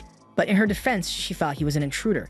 Will doesn't mind since he didn't actually get hit, and Merlin is still impressed by how Will always manages to walk away unharmed from her spells. As he enters, Will finds Thor and Lily, two of his and Merlin's former teammates from their time as heroes, and it has been ages since they were all gathered like this. Merlin asks Will if he has any new information on how Lloyd is doing, so he tells her that Lloyd was actually kicked out of the hero a while ago. Merlin is shocked to hear that, and she doesn't understand why the hero party wouldn't want Lloyd as part of their team, but Will tells her there's no need to worry since Lloyd is now part of an S-ranked team, so he's doing all right. Merlin is relieved to hear that, but there's something else Will wants to tell her, because even though he has never actually spoken to Lloyd, he has watched him long enough to know that Merlin must have had some terrible parenting methods. Back in the city, Lloyd is watching from the top of one of the buildings as tons of people flood the streets looking for him, and he still doesn't understand what's going on. Just then, his friends find him up here, and he asks them why so many people are after him. So they tell them that the people just want to show their gratitude for what Lloyd did to save the town. However, Lloyd doesn't think he deserves any gratitude because to him, what he did was the bare minimum for assistance, but Yui tells him he's looking down on himself again. He constantly seems to be setting unrealistic expectations and torturing himself for no reason. So they all tell him he could stand to have a little more confidence in himself, and for the first time, Lloyd actually seems to understand what they mean. Over at Merlin's house, Will tells her that Lloyd is way too humble for his own good, and he has no understanding of how strong he really is, so it's a miracle that he found a team who wouldn't take advantage of him. Merlin realizes she might have messed up with how she trained Lloyd, but she just didn't want him to repeat the same mistakes she made. Meanwhile, in the city, Lloyd finally agrees to go meet the crowd, and everyone begins thanking him for empowering them in the battle. So as far as they are concerned, Lloyd is the new hero of Ishtar, and as for Alan, he and the others are in deep trouble now. I'm not sure what he was thinking, but refusing to help without a reason during a crisis will automatically strip him of his hero title, so his high status is gone. And his ego refuses to let him stay in a town where Lloyd is the hero, so he tells everyone to pack their bags so they leave as soon as possible, and the girls all reluctantly follow him. The following day, Lloyd and the others are summoned to the Lord's castle, and when they arrive, they are all surprised to find Claire waiting there as well. Yui asks her if she was summoned by the Lord as well, but a few moments later, the Lord shows up and he explains that Claire is actually an honored guest here. They all sit down, and Lord Abel informs them all that Claire is actually the third princess of the Forest Empire, so she is rather important. Lloyd and the others had no idea that Claire was royalty, so this comes as a major shock to them. With that aside, Abel asks them what they think of Claire's power after seeing what it can do firsthand. Lloyd tells him that it is certainly amazing, but it is also terrifying because in the wrong hands, it could cause so much chaos. Which is exactly why Abel says they can't let her fall into the hands of the demons again. The Empire is going to want to retrieve its princess soon, so Abel has a special mission for Yui's party. He says he wants them to escort Claire to the royal capital, Sylphis, and normally, this would be a job for the royal knights, but that would draw too much attention and Abel doesn't want to risk alerting the demons to Claire's presence. It's clear that the demons crave Claire's power, and Lloyd is certain that they won't give up so easily, so he and the rest of the team agree to escort her to the capital, and the following morning, they set out on their journey. 10 days go by and the group is still on their way to the capital, and Yui is starting to wonder how much farther they have to go. Daga says they should be arriving at a town soon, so they can rest once they get there, and that town happens to specialize in hot springs, so Yui asks Claire if she wants to visit one once they get there. Claire says she has never actually gotten to experience a hot spring before, and Yui screams in shock because Claire has been missing out big time. Meanwhile, the others lay under a tree and talk about how friendly Yui has been with Claire since the trip began. Part of it is the fact that Yui is just a friendly person, but it also helps keep the tension down since it's nerve-wracking to be reminded that they are technically on the run from demons. The group eventually arrives at the town, so the first thing they do is head to follow Yui's suggestion and head to a hot spring. Yui and Silica waste no time soaking in the bath, and they hardly pay any attention to how odd it is that there are no other patrons around. Claire, on the other hand, is too nervous to take off her towel since she's not used to bathing with other people, and it's a little embarrassing. Silica and Yui understand how she feels, but they tell her it's nothing to be embarrassed about since they are all girls here. Claire eventually gives in and agrees to get in the bath with them, but only on the condition that they don't stare at her too much. A few minutes later, Yui is staring straight at Claire's body, and just as Claire is starting to think she's being weird, Yui compliments her on her slim figure. She says it's fitting for a princess, but Claire is still insecure because she doesn't have mounds anywhere as large as Silica's. Yui's chest is also pretty big, but Silica says that's just because Yui got fat over the past few weeks. Yui gets up to argue, but then she remembers all the desserts and meat she has been eating lately, and it becomes clear that Silica was right, but Yui still doesn't like the fact that she's being laughed at. And while Yui and Silica are busy arguing about their chest sizes, Dagus and Lloyd all wash each other's backs on the other side of the wall, hearing every single word. Dagus and Cross are doing their best to block out the impure thoughts, but Lloyd has something else on his mind right now. Since the demons want to recapture Claire, they are definitely going to make a move to get to her. It's unlikely that the demons will be capable of launching a full-scale attack within the kingdom, but a smaller elite unit is much more plausible, so Lloyd needs to develop some countermeasures. The original plan was for the group to stay in town for one night and get back on the road tomorrow morning, but Lloyd calls a meeting and tells everyone that he'd like to spend the next few days in this town because there are a few preparations he needs to make. Dagus says he also wants to stay in town since he was planning to upgrade his gear, and Silica says she could use the time to experiment with her magic a little, so she's on board as well. As for Cross, he doesn't really care what Yui decides since he's fine either way, but with the majority of the group wanting to stay in town, Yui agrees to put a hold on their departure for a few days so everyone can make preparations. The next morning, Dagus heads out to take a look at the various weapon stores in the area, but even though he has been searching all morning, he hasn't found what he's looking for yet. As he is walking down the street, he spots Yui and Claire down by a boat, and they seem like they are on their way to go sightseeing. Yui asks him what he's doing, so Dagus explains that he has been meaning to get a new shield since the one he uses now is getting pretty old, but he hasn't had much luck finding a replacement, and he has already checked all the weapon shops in the city. Claire says she recalls seeing a weapon store in one of the back alleys, but the place did look pretty worn down, so she's not sure if Dagus will be able to find what he's looking for there. He makes his way to the store, but once he gets inside, he finds no one inside. He wonders if this place is abandoned, but then he notices all the high-quality weapons hanging on the wall, so he is sure he's in the right place. Just then, the owner comes out, and he initially starts yelling because he thinks Dagus is one of the hooligans who like to cause trouble in his store, but Dagus has no idea what he's talking about and tells him that he just came here because he wants to take a look around, so the old man apologizes for the misunderstanding and lets him continue browsing. While Dagus is taking a look at the shield selection, a group of guys walk into the store and their leader, Karen, starts yelling for the old man to get out here. Just then, Karen notices Dagus over there and he's surprised to see that this place actually has a customer, so he obnoxiously yells over at him and asks if he's really here to shop. Dagus has no idea what these guys are up to, but he confirms that he's here because he wants to buy a weapon. And as soon as he says that, the guys all burst out in laughter. They assume Dagus must be a low-ranked adventurer if he's shopping at this rundown place, but just then, the owner comes out and he looks pissed. Karen smugly smiles at the owner and asks how business has been treating lately, but he already knows the answer to that because he has been making sure to interfere with the man's business every chance he gets. From what Dagus has heard, he realizes that Karen and his gang must be harassing the old man, so he steps in, but Karen's buddies tell him he had better mind his own business because Karen over here is an A rank, and there's no one in town who's stronger than him. At least that would be the case if an S-rank shield bearer wasn't standing right in front of him. However, Karen has no idea about Dagus' rank, so he continues to praise himself for being A rank. Dagus asks what an A-rank adventurer like him is doing harassing an old man. So Karen explains that he has been trying to get the man to sell him an artifact, but every time he comes here, the man turns him down because he says Karen isn't worthy. He doesn't want to sell that artifact to someone who wouldn't be able to bring out its full potential, but Karen isn't taking no for an answer, so he says he'll just beat the old man up until he hands it over. As soon as Karen says that, Dagus steps in and calls him a disgrace to all adventurers for even thinking about doing something like that. One of Karen's friends gets mad and throws a punch at Dagus, but that shit was weak, so Dagus grabs his arm and twists it behind his back.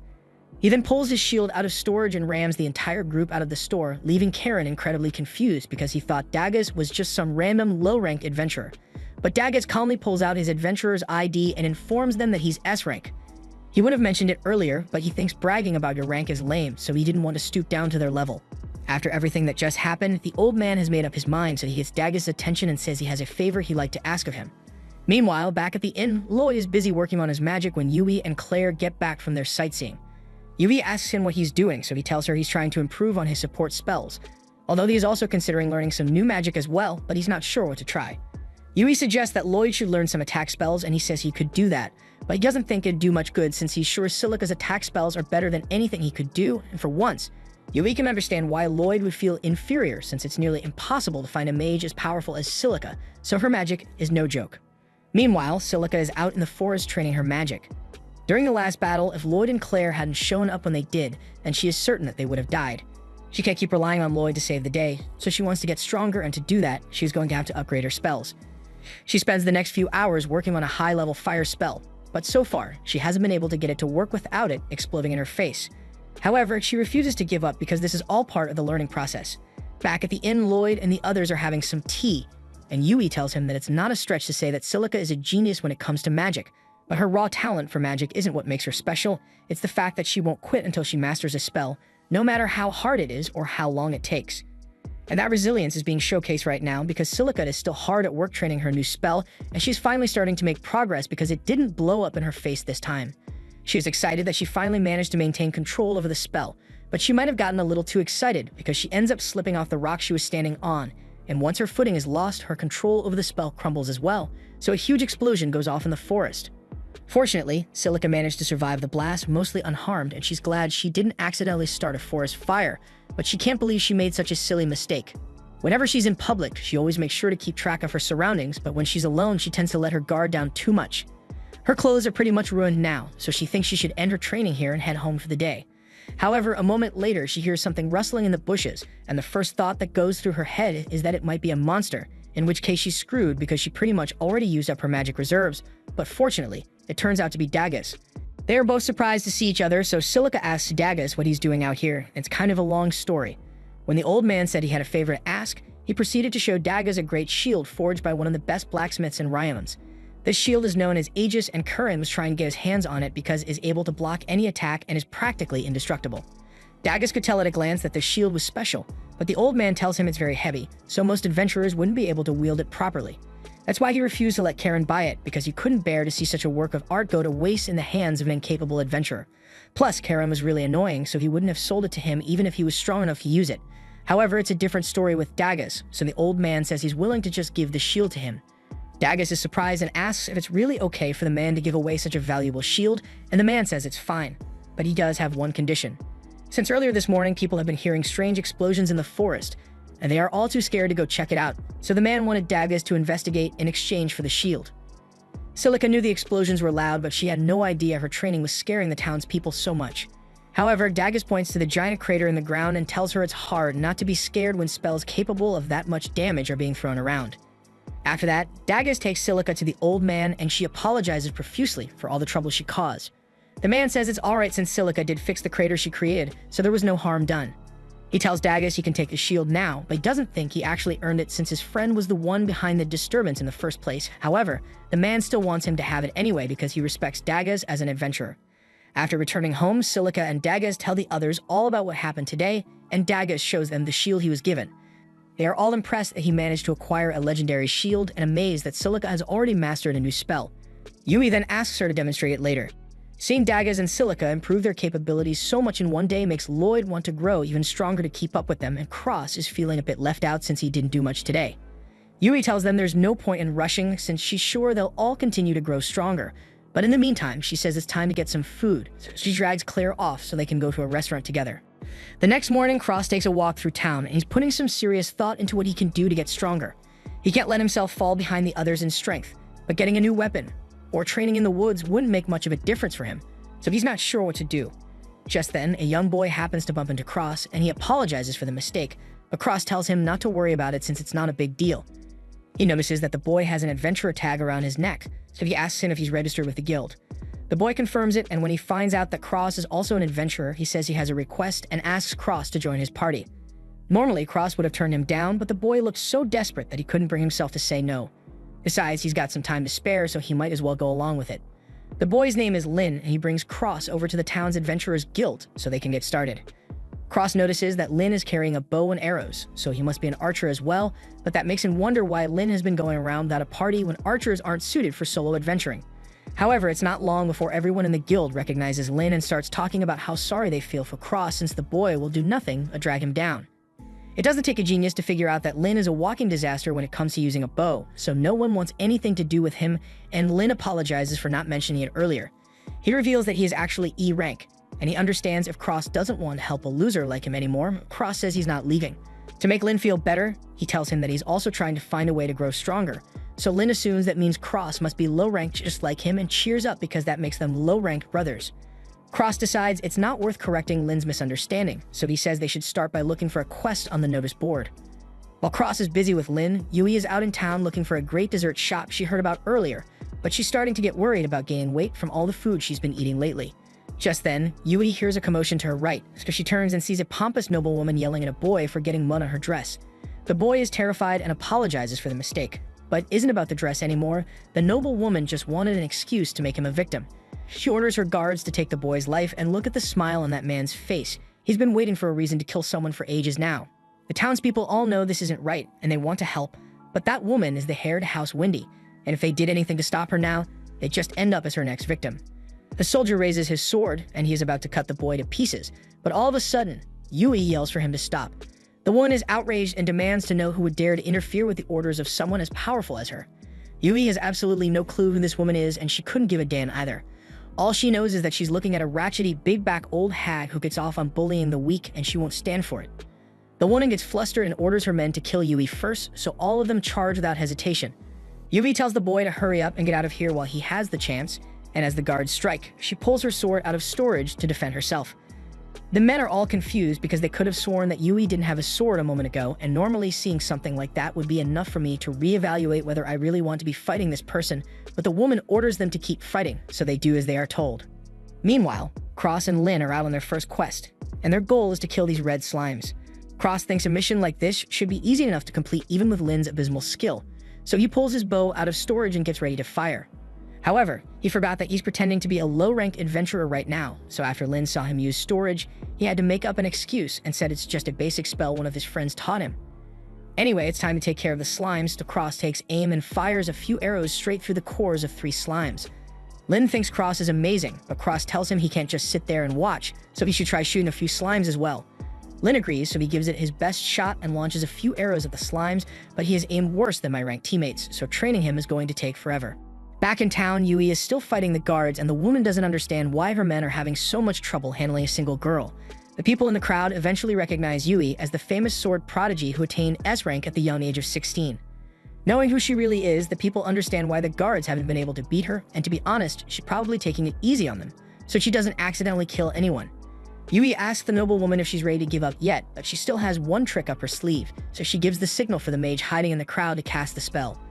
All of a sudden, a magic circle appears beneath Yui's feet, and a moment later she is bound in place by several magic chains. These chains will slowly drain Yui's mana until she's unable to move, so there's no way for her to fight back now. The noblewoman then orders the guards to finish Yui off once and for all, but all the commotion seems to have attracted the attention of a woman who is passing by, so she comes down to see what's going on. She knows it's not her place to tell people not to fight, but 4-on-1 seems a little unfair, so she decides to even the playing field a little. The woman looks like she only took a single step, but in the next moment, all of the noblewoman's guards pass out. Yui is the only one whose eyes could actually keep up with what happened, because in that split second, the woman dashed behind all the guards and came back to her original position. She was so fast that she probably could have stopped for coffee along the way, and no one would have noticed. And while Yui generally avoids killing people, this woman has no problem taking a head or 2 home with her as a souvenir. So when she threatens the noblewoman, she passes out in fear. Now that the battle is over, Yui thanks the woman for saving her, but she also has a favor she'd like to ask. She thinks the woman's speed is incredible, so she wants to know how she can become as strong as her. The woman tells Yui that she's already incredibly strong for her age, so there's no need to rush things, but Yui says she has her reasons. She explains that she has a white mage named Lloyd in her party, and he is truly incredible, so she wants to get stronger to make sure she's not a burden on him. The woman is surprised to hear Lloyd's name mentioned, but then she realizes that Yui must be the leader of the party that Merlin mentioned. The woman turns out to be one of the former members of Merlin's party, and she's officially interested in Yui, so she agrees to train her a little. Meanwhile, back at the inn, Lloyd has been racking his brain non-stop trying to optimize his spells, and the others are starting to get worried about him.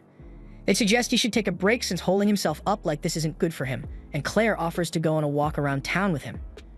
As for Yui, she's currently out in the woods with the woman, and the woman finds it a little concerning that Yui just followed a random stranger out into the woods without hesitation. Yui says it's fine since she knows the woman isn't a bad person, but she would like to know her name though. The woman is a little hesitant since she doesn't want to reveal her true identity, so she ends up giving Yui a fake name and says she is called Lilith. The long pause just now made Lilith seem even more suspicious than before, but Yui is still fairly certain that she's a good person, so she's going to try and learn as much as she can from her. Speaking of learning, Cross is currently trying to teach Lin how to use his bow properly. After getting a few pointers, Lin actually manages to graze one of the slimes, and this is great progress, so Cross asks him to try aiming for the core next time. Lin says he understands, so he pulls his bow back again, and this time he actually manages to destroy the slime's core. Cross is amazed because he honestly thought Lin was hopeless at first, but he's a surprisingly quick learner. As for Yui's training, Lilith says her first lesson will be to cut down that tree over there. That seems easy enough, but then Lilith adds that Yui has to do it from this spot without moving her feet. She thinks Lilith must be joking because something like that isn't possible, but Lilith proceeds to demonstrate the technique and fell the tree in one slash. She explains that you just need to coat your sword in mana and swing as hard as you can, and it'll work out, so Yui is eager to give it a try. Meanwhile, Lloyd and Claire are out having a snack while they soak their feet in the hot spring. Lloyd is glad he got a chance to take a break from all his magic research, but speaking of magic, there's something he's been meaning to ask Claire. He has had his suspicions for a while now, but first, he wants to confirm whether the magic she used to control the monsters was ancient magic or not.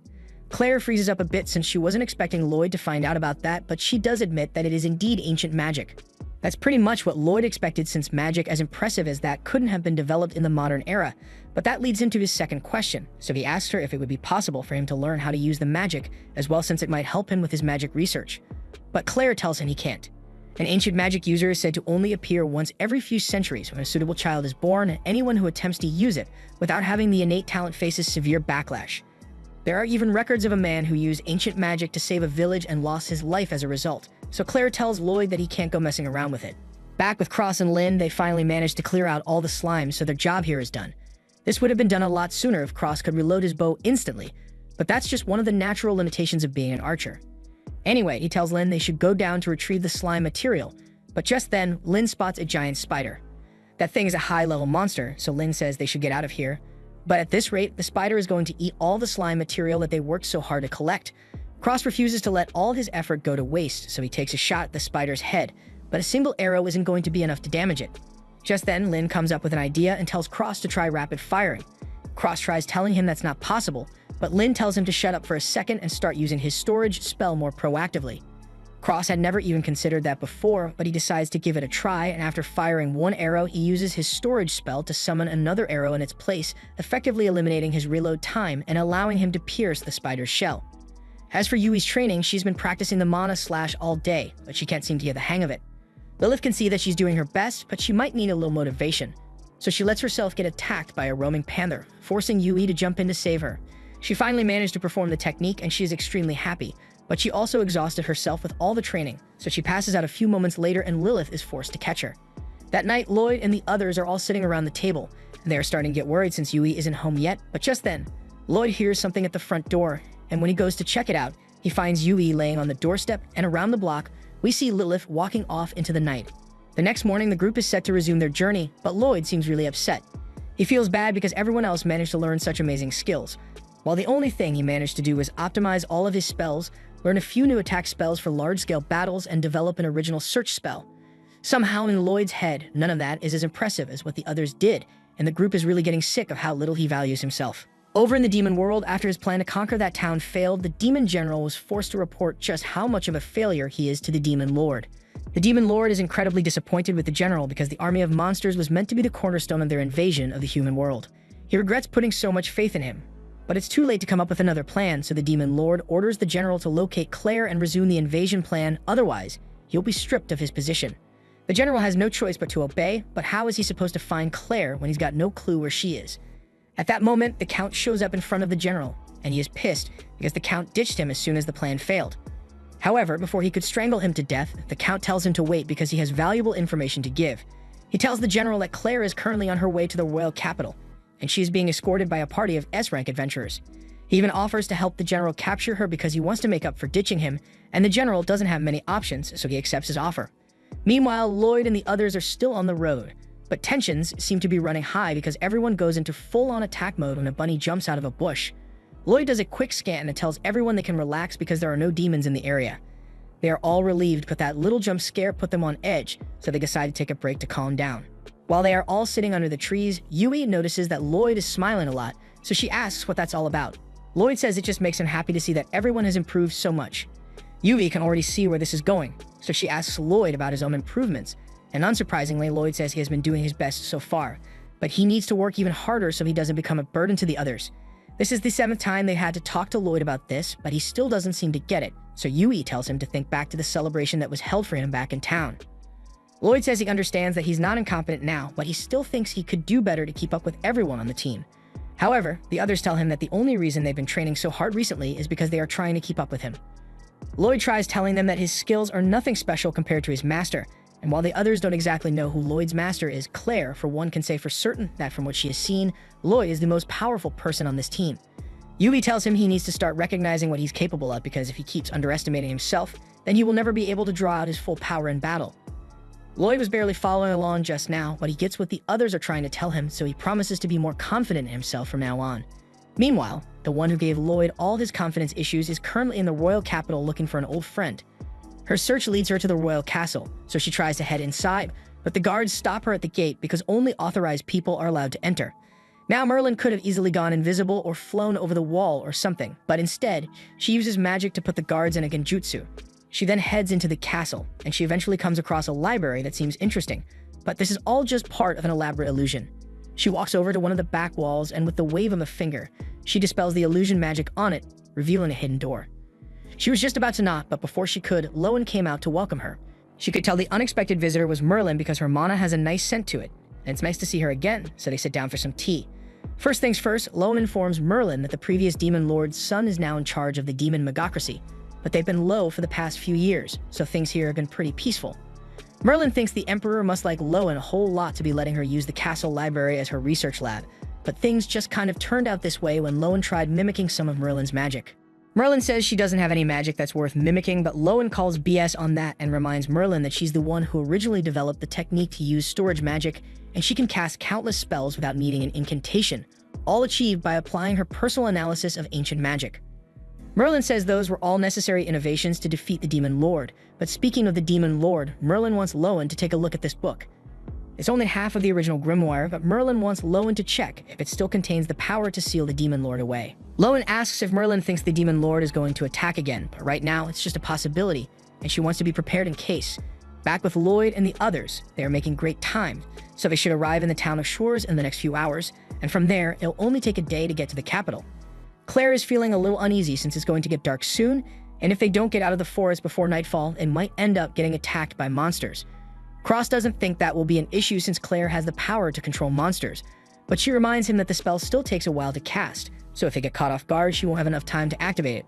Just to be safe, Lloyd decides to do a quick scan of the area to make sure there are no monsters nearby, but when he tries to do so, he realizes that something is interfering with his spell. A moment later, a thick fog rolls in around the group, and they can all tell that this isn't good, so Silica says she'll blow the fog away using her wind magic. However, when she tries getting her staff out of storage, she realizes that the fog is interfering. There's no way this is just a coincidence, so they all conclude that this has to be a work of the demons, but there's no way the group can fight like this, so their best chance at making it out of here is to run straight to Shores to seek shelter. Meanwhile, in the royal capital, Lowen has just finished analyzing the grimoire, and she tells Merlin that there's still mana left in there, but it's just the remnants of Sybil's magic. Merlin is glad to hear that because it means they still have a chance, and that's good enough for her. She tells Lowen about Lloyd and the fact that he has the potential to become a chosen one, just like she and Sybil were back in the day, and the reason Merlin is so sure of this is because of the incident that happened when he was younger. He accidentally picked up the grimoire, and the second he touched it, it reacted to him, which means he must be compatible with its magic. Once Merlin found out that Lloyd was a chosen one, she decided to raise him so he would become stronger than she or Sybil ever were, and to do that, she constantly gave him tasks that were beyond his ability. It was an effective strategy to force him to grow, but Merlin now realizes that constant training and belittlement isn't a good way to raise a child. Eventually, Lloyd ended up running away from home, and he is now part of an S-rank party escorting the Beast Princess to the capital. It has been ages since Merlin has gotten to see Lloyd, and she really misses him, which is part of the reason she came to the capital in the first place, so she can talk to him once he arrives. Meanwhile, on Lloyd's end, he and the others have just arrived in Shores, but for some reason, the city seems really empty. The fog here is a little thinner, so Lloyd is able to enhance Silica's mana enough for her to summon her staff, and once she has it, she uses her wind magic to blow the rest of the fog away. However, as it clears, the group spots a bunch of demons standing in the middle of town. Claire immediately recognizes Gris as the one who kidnapped her, and it's clear that he's here to try and capture her again, so Lloyd tells everyone to get ready for a fight. He puts Daggers in charge of protecting Claire, while Cross will be sniping from the tower and the others will deal with Gris's troops. Yui starts by using her Mana Slash to take out a bunch of the demons, and Silica would love to use her Flame Burst to blow the rest to bits, but she probably hurt her allies in the process, so she's going to have to stick to regular fire blasts. Fortunately, Cross is there to make up for the missing firepower by shooting a couple of the demons, but when he tries shooting Grist, his arrows bounce right off him.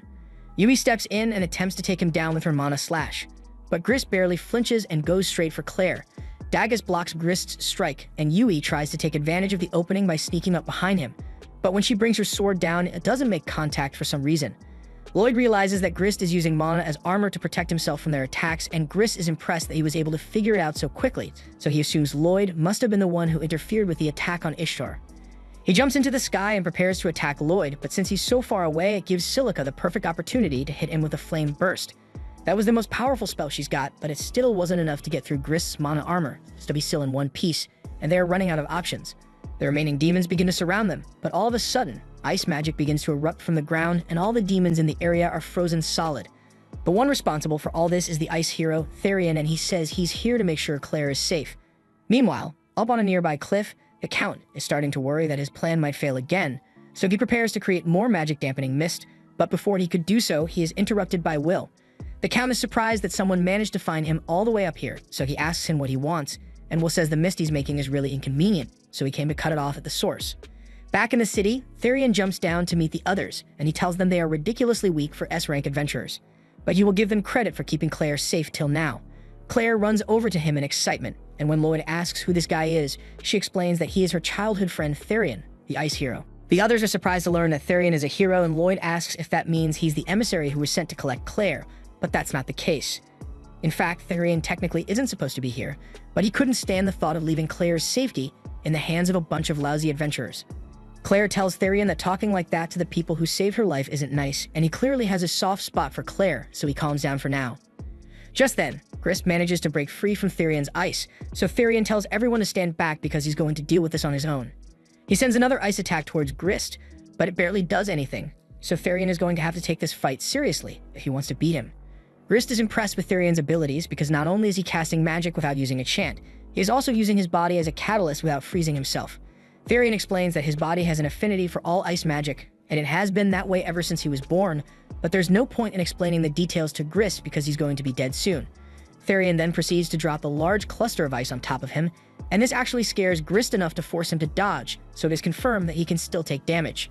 Therion then proceeds to launch a destructive barrage of ice at Grist, forcing him to run all over the place to dodge. However, Lloyd notices something going on with Grist's fist, and he soon realizes that he's preparing to use a concentrated mana punch. He knows how destructive that technique can be, so he warns everyone to take cover, but it was already too late for Therion. Grist had already closed in on him, so the only thing he could do was respond with an ice-infused punch, and the resulting blast is so devastating that Will could feel it all the way up on that cliff. He had no idea Grist had a trick like that of his sleeve, so it really caught him off guard, and while he was distracted, the Count managed to escape. Back in the town, Lloyd checks on everyone to make sure they are alright, and he can still sense the consciousness of his party members. But he has no idea what happened to Claire and Therion. He starts looking around for them, but to his horror, he spots Grist with Claire in his arms, and he has already gotten an airship to escape with her. Therion gets back up and tries to chase after Grist by forming an ice pillar beneath his feet, and to his credit, he is pretty close to saving Claire, but his ice wasn't made to handle such altitudes, so it crumbles beneath his feet, and he falls to the ground while Grist escapes. Even for Therion, a fall like that could be fatal, so Lloyd tells Silica to use an air cushion to save him. Thanks to Lloyd's quick thinking, Therion manages to make it down safely, but Grist still has Claire, so he desperately wants to try going after them again. However, Lloyd stops him because the airship is already at cruising altitude, and there's no way Therion could catch up now, so he is better off letting Lloyd handle it. Therion is offended by the idea that Lloyd thinks he could do a better job at saving Claire than him, but the others remind Therion that he just tried and failed to save Claire, so pretty much anyone could get a better result than he did. Plus, if it weren't for Lloyd's quick instructions just now, he probably would have gone splat against the concrete, so he could stand to put a little faith in Lloyd. Therion realizes that he doesn't have many options at this point, so he agrees to put his faith in Lloyd as long as he doesn't hold him back. Lloyd thanks Therion for trusting him and says he has the perfect plan to get Claire back, but it's going to require a lot of Therion's power to pull off. Meanwhile, on the airship, Grist is complimenting the Count for building such a spectacular airship. He wonders why the Count didn't use this thing to attack from above during the invasion of Ishtar, but the Count says it's still just a prototype and this is the first time the ship has ever actually flown.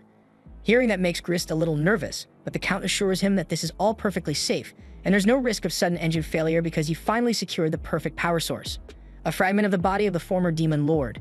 Grist is shocked to hear that and asks for an explanation. So the Count tells him that after the previous Demon Lord was defeated, his body was completely destroyed, but the Count managed to get his hands on a fragment that still possessed magical power within it. Thus, by analyzing its life force, the Count was able to draw out near-infinite magic power. Grist is horrified to learn all this because the Count is basically siphoning energy from the former Demon Lord's soul, and he looks so proud of himself too.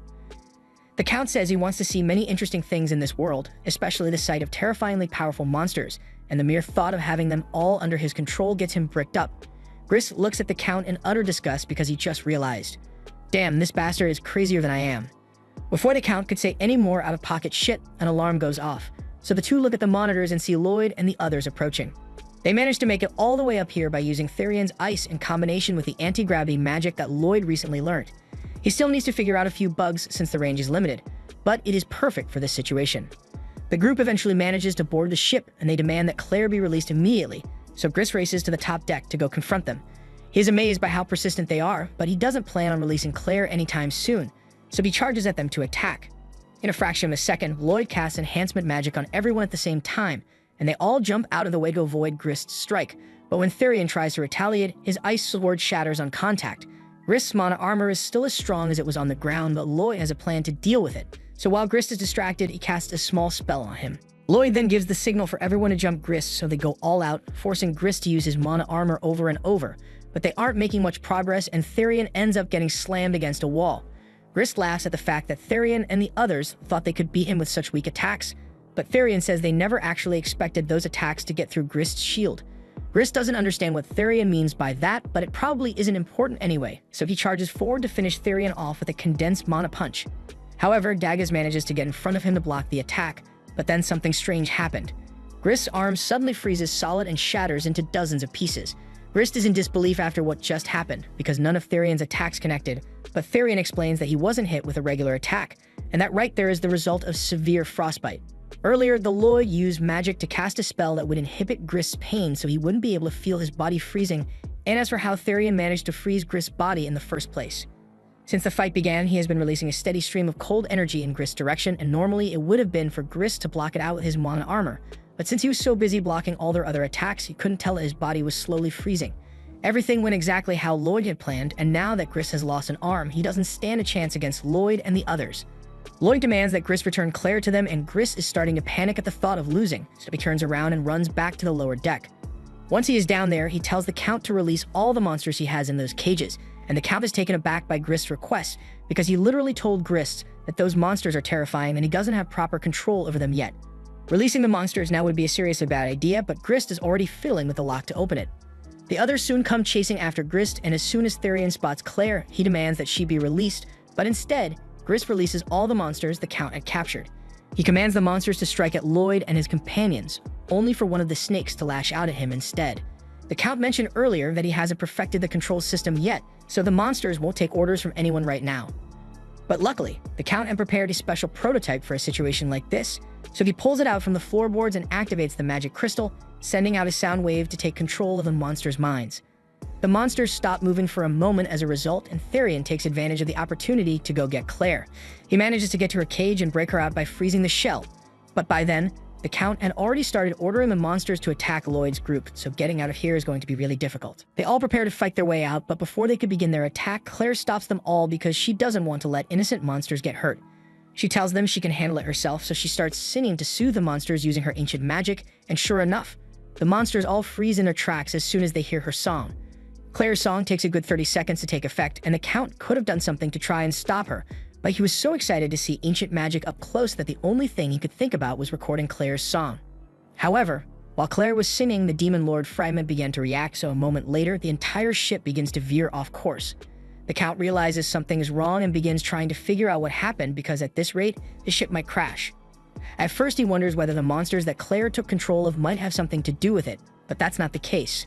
Earlier, when the ship began shaking, Grist stumbled and accidentally touched the compartment holding the Demon Lord fragment, and I'm not sure exactly what happened, but it looks like Grist's mind went completely blank.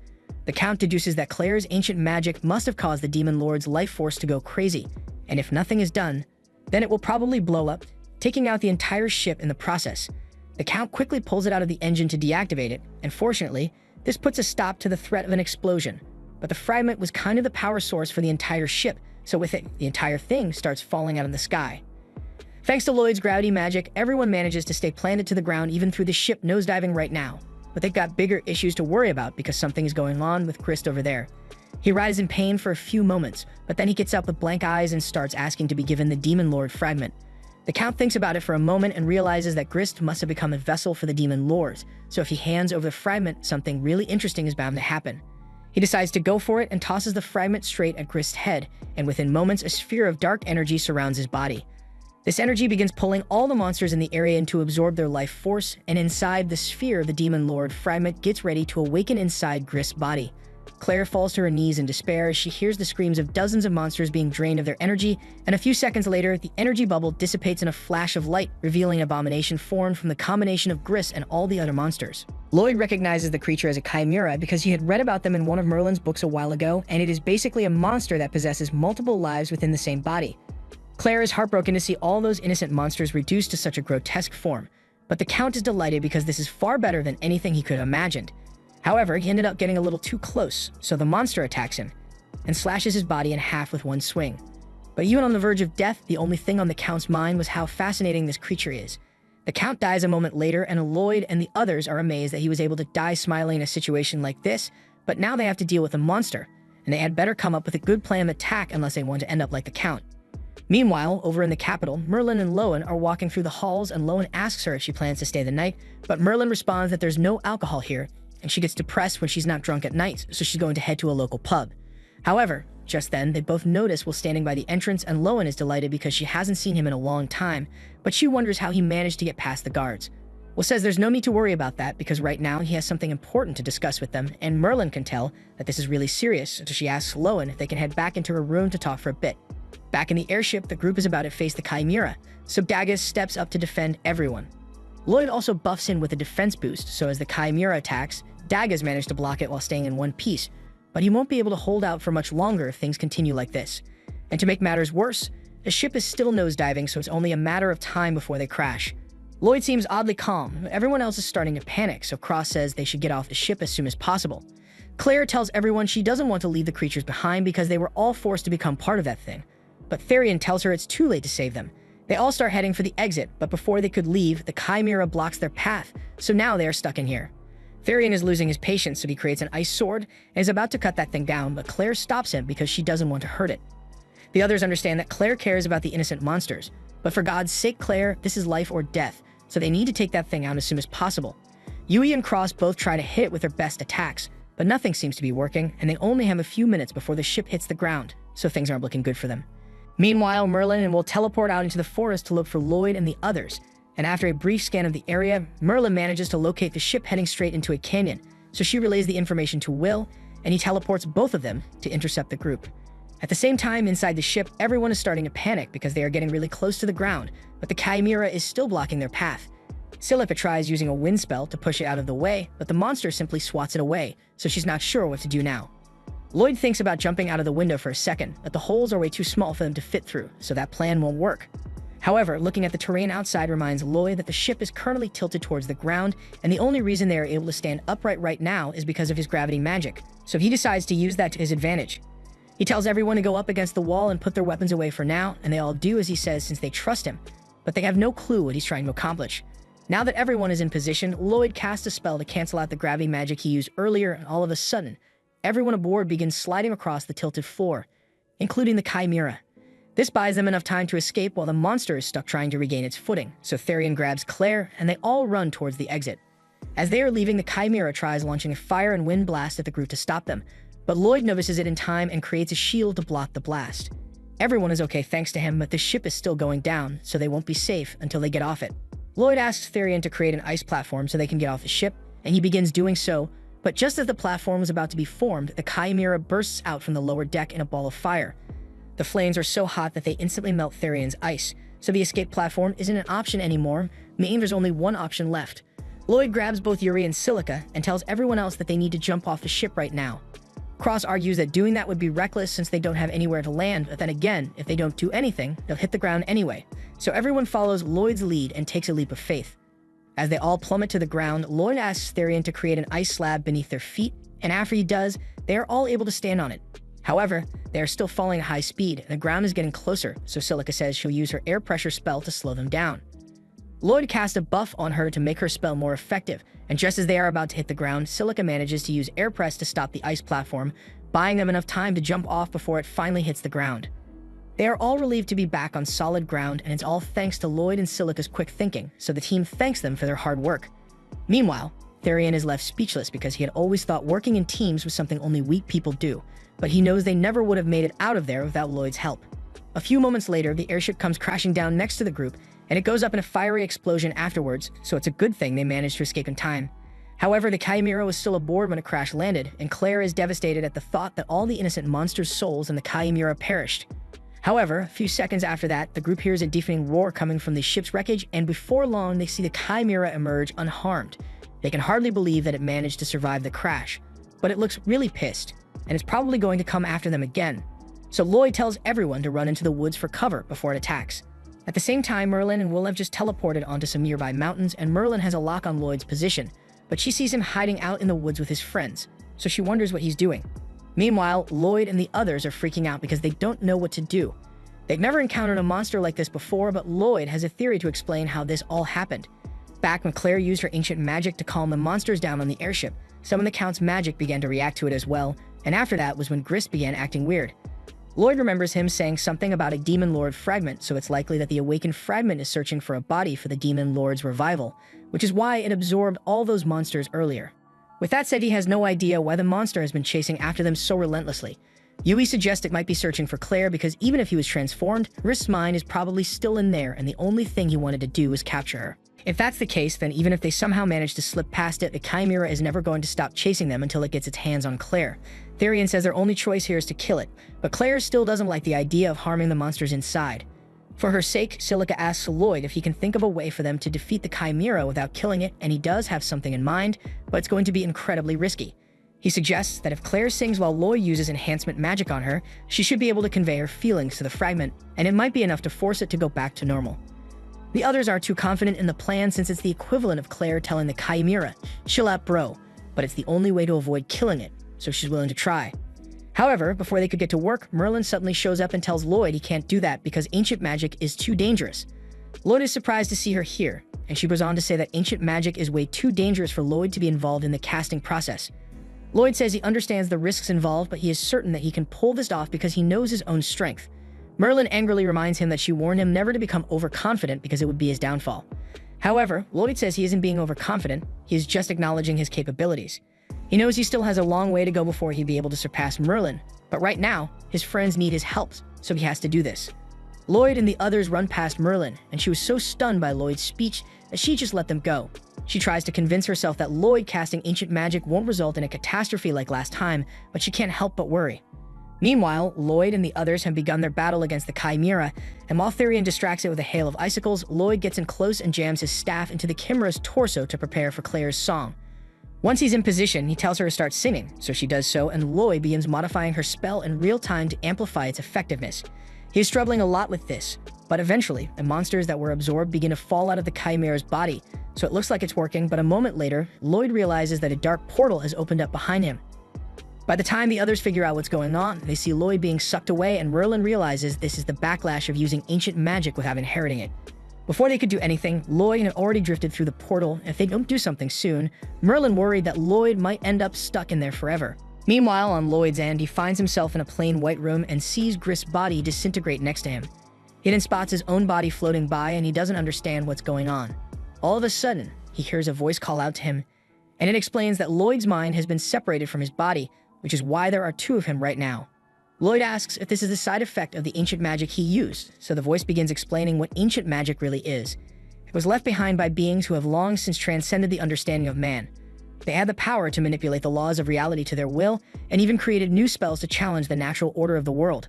However, it didn't take long for the world to fall into ruin with all the power the world-altering spells could cause, so they banned the use of their magic altogether and made it so only special inheritors born with the ability would be able to use ancient magic at will. They also cast a spell on the entire world so that anyone who attempted to use ancient magic without being an inheritor would have their mana go out of control and be destroyed. The man talking to Lloyd is Sybil, the healer of Merlin's former party, and the only man in history to have successfully used ancient magic despite not being an inheritor. During the final battle, he and the rest of the hero party at the time had cornered the Demon Lord, and victory was within their grasp, but just before he was defeated, the Demon Lord blew himself up, wiping out everyone in the vicinity, including Sybil, all of his party members, and the entire city. And Merlin has blamed herself for that tragedy ever since because it was her job to predict attacks like that, yet she failed to contain it. However, at the moment before his death, Sybil used forbidden ancient magic to bend the border between life and death to revive everyone who got caught up in the blast, but doing so ended up costing him his own life. It's far too late for Sybil to return home since he died a long time ago, but there's still time for Lloyd. The rift in the world's boundary hasn't closed yet, so he tells Lloyd he can escape if he hurries. However, Lloyd has no idea how he's supposed to do that, so he asks Sybil for some instructions. He is told that he just needs to think about the people he wants to return to, and just then, Lloyd hears the voices of everyone outside the portal calling out to him, so he dives in to make it back through the portal before it closes. And as he does this, the visage of Sybil vanishes entirely. Everyone outside is growing more and more worried since the portal looks like it's about to close, but there's still no sign of Lloyd anywhere. However, just as the pocket dimensions seal itself off, Lloyd suddenly appears behind them, and they are so happy to see him again that they all rush over for a group hug. Eventually, they all make it back to the capital, and Yui still can't get over the fact that Lloyd's master was the great sage Merlin all along. And if Lloyd has been comparing himself to her this entire time, she can understand why he didn't understand how powerful he truly was at first. Thanks to their excellent performance, the group received a huge bonus from the king, and they were even gifted a mansion here in the capital, so it looks like they'll be staying here for a while. Just then, Lloyd notices Lowen sniffing him, and she says he smells really good, which is nice to hear, but he's a little creeped out by the fact that she just sniffed him randomly. Just then, Merlin walks up and explains that Lowen is an old friend of hers, and she has the ability to distinguish mana by smell.